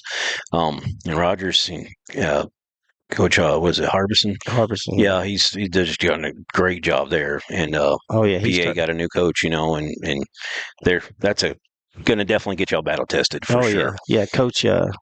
Bentonville West, we played them the last couple of years in non-conference, and they've given us fits the last 2 years. And then Coach Kelly at PA, right. Mark Kelly, right. They beat us whenever he was at Searcy. In 2019, so I think he's won 2 state championships. He's a good coach. Yeah, so he's a really good coach. And then you have Coach Harbison, who's turned Rogers around. Oh yeah, big time. And y'all didn't play them last year, did y'all? No, sir. Right, you got lucky because that quarterback and that big receiver they have. Yeah, if we're gonna play them, this might be the year. But they'll still be good. Oh yeah, they'll still reload, and I bet they got 100 or more too. Oh yeah, yeah. Well, Coach, one last question for you. Are you a superstitious type? Do you have any kind of thing that's got to be the same way every day on game day or anything like that? No, I don't think I am. No, I don't have any none of that. None of that. All right. Well, that's it. We've got head coach Jason Gill here, first-year head coach at Greenwood, taking over for Chris Young, who was 71-8 with 4 state championships. Looks like Greenwood is loaded and got a lot of experience coming back, and a lot of guys stepping up in that Bulldog tradition. And they're looking for a great year in the 5A. Coach, appreciate you coming up and interviewing with us. Head coach Jason Gill, thank you for coming out. That's going to be it. You want to come back in here and close this out? And we'll talk one more time. Coach, I appreciate you coming. Be careful. All right. Oh, y'all going to keep that, right? Yeah. If you're giving us to, yeah, we'd love it. Yeah, we've gotten about 4 or 5 today. That's awesome. Thank you, man. Really nice meeting you. Gotta adjust it. Yeah. We take the cardboard out too, maybe. Well, we'll do that later. Here, give me.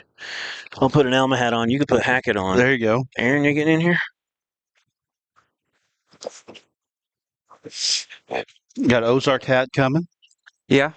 In the middle. Yeah, absolutely. You're gonna see us with these type of hats on throughout the year. I'm excited about it. Yeah, I'm excited. We'll have some in some of our shows. I know that we're supposed to get a Prescott, a Huntsville, I think a Hazen. I got a Dirk's hat last year. Hazen would be nice. You Hazen, got, Hazen or Elkins. Those right? would be nice. Oh, you likes and your purple, right? Yeah. Anyway, Ozark's purple. We have a Dirk's. Boonville. We have a Dirk's hat. Yeah. Who else? Yeah, Mayflower. Yep. Mountain View. Man, it's been a great event today with all these teams coming through. I mean, just about, not totally everybody, but just about everybody you'd want to hear from in this area that you've heard from today. I mean, there's definitely some that we could have loved to have heard from, like with Waldron, and I know that Magazine was supposed to come in here, and we'd love to hear from Paris. But really, when it comes down to it, there's a lot of good football talk, and we're looking forward to even more football talk as we get closer. We still got rankings to do. We've still got class previews to do. We'll do all of that coming up, so we're looking forward to that. Yeah, Aaron, you should sit between us more often. You look like you lost 20 pounds. Well, thank you. We have that effect on people. Camera adds 10, right? For me, I hope it adds 100. Anyway. Yeah, looking forward to the season, man. We're getting close. August 28th, we're going to be somewhere, and we're still working on that. And if you want us to come to your school, make sure you message us. We'd love to find some new places to go to. Right. Some places that we haven't been to yet. We'd love to come out to a great game, watch you guys play, and get you on a statewide platform. You may have your own live stream, but I mean, we do offer a statewide platform. So yeah, well, we love doing this. Today was a lot of fun. We talked to some excellent coaches. Yes. We're biased. We're from Arkansas, but we hear it from other coaches that come into the state, that came from out of state, that there's just a lot of really good coaching in the state of Arkansas. Had a lot of good interviews, a lot of good information about everybody's teams. We want to appreciate Arkansas Valley Electric. They sponsored today with Ozark and Boonville. Mm-hmm. Want to appreciate First, what was it? Today's Bank sponsoring with Boonville. No, I'm sorry. Alma. And then Charleston is what I was trying to say earlier. Charleston and Ozark, Arkansas Valley. The Airedale's Booster Club. The Airedale's Booster Club. And then Dr. Andrew Daniel stepped up to the plate, was going to host or sponsor Boonville, but didn't get a chance to do that today. And again, like Coach Overton said, and Coach May, our hearts and prayers and thoughts go out to 100% the Boonville community and everything that they're going through right now. It's a tough situation. There's never an easy time, but this may be the worst time of it all. I mean, it's just very, very difficult to deal with loss, especially of young people, and there is never a good time for that. No. So anyway, you don't want to forget Toe Thumper Lures, Warp Stream, Tyson D3 Auto Sales, Arkansas Tech, Premier Facilities Group, and Metcalf Trucking. Well, you would think with all those sponsors, we'd have a lot of money. Yeah, sounds like it, right? It sounds like it. We do appreciate our sponsors. We could not be here without D3 and Tyson and Metcalf Trucking. PFG. Well, PFG's not signed up right now, so they were last. You know, we'll get them. We'll get them for football.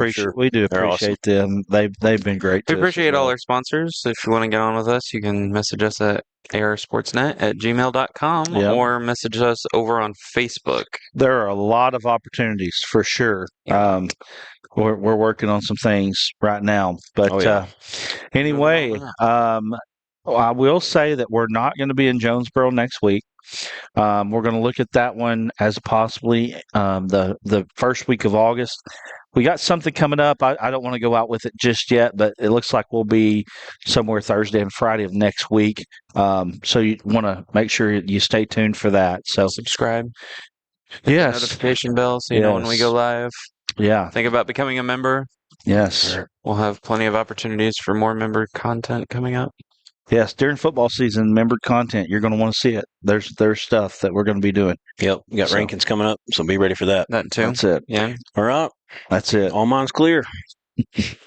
Appreciate you joining us. We will see you soon, Mr. Producer. Go take us out. If I'm here, who's driving? In the bleak midwinter. Exactly. That was for you, Carson Ward. All right. The bleak midwinter. He'll get it. See you later.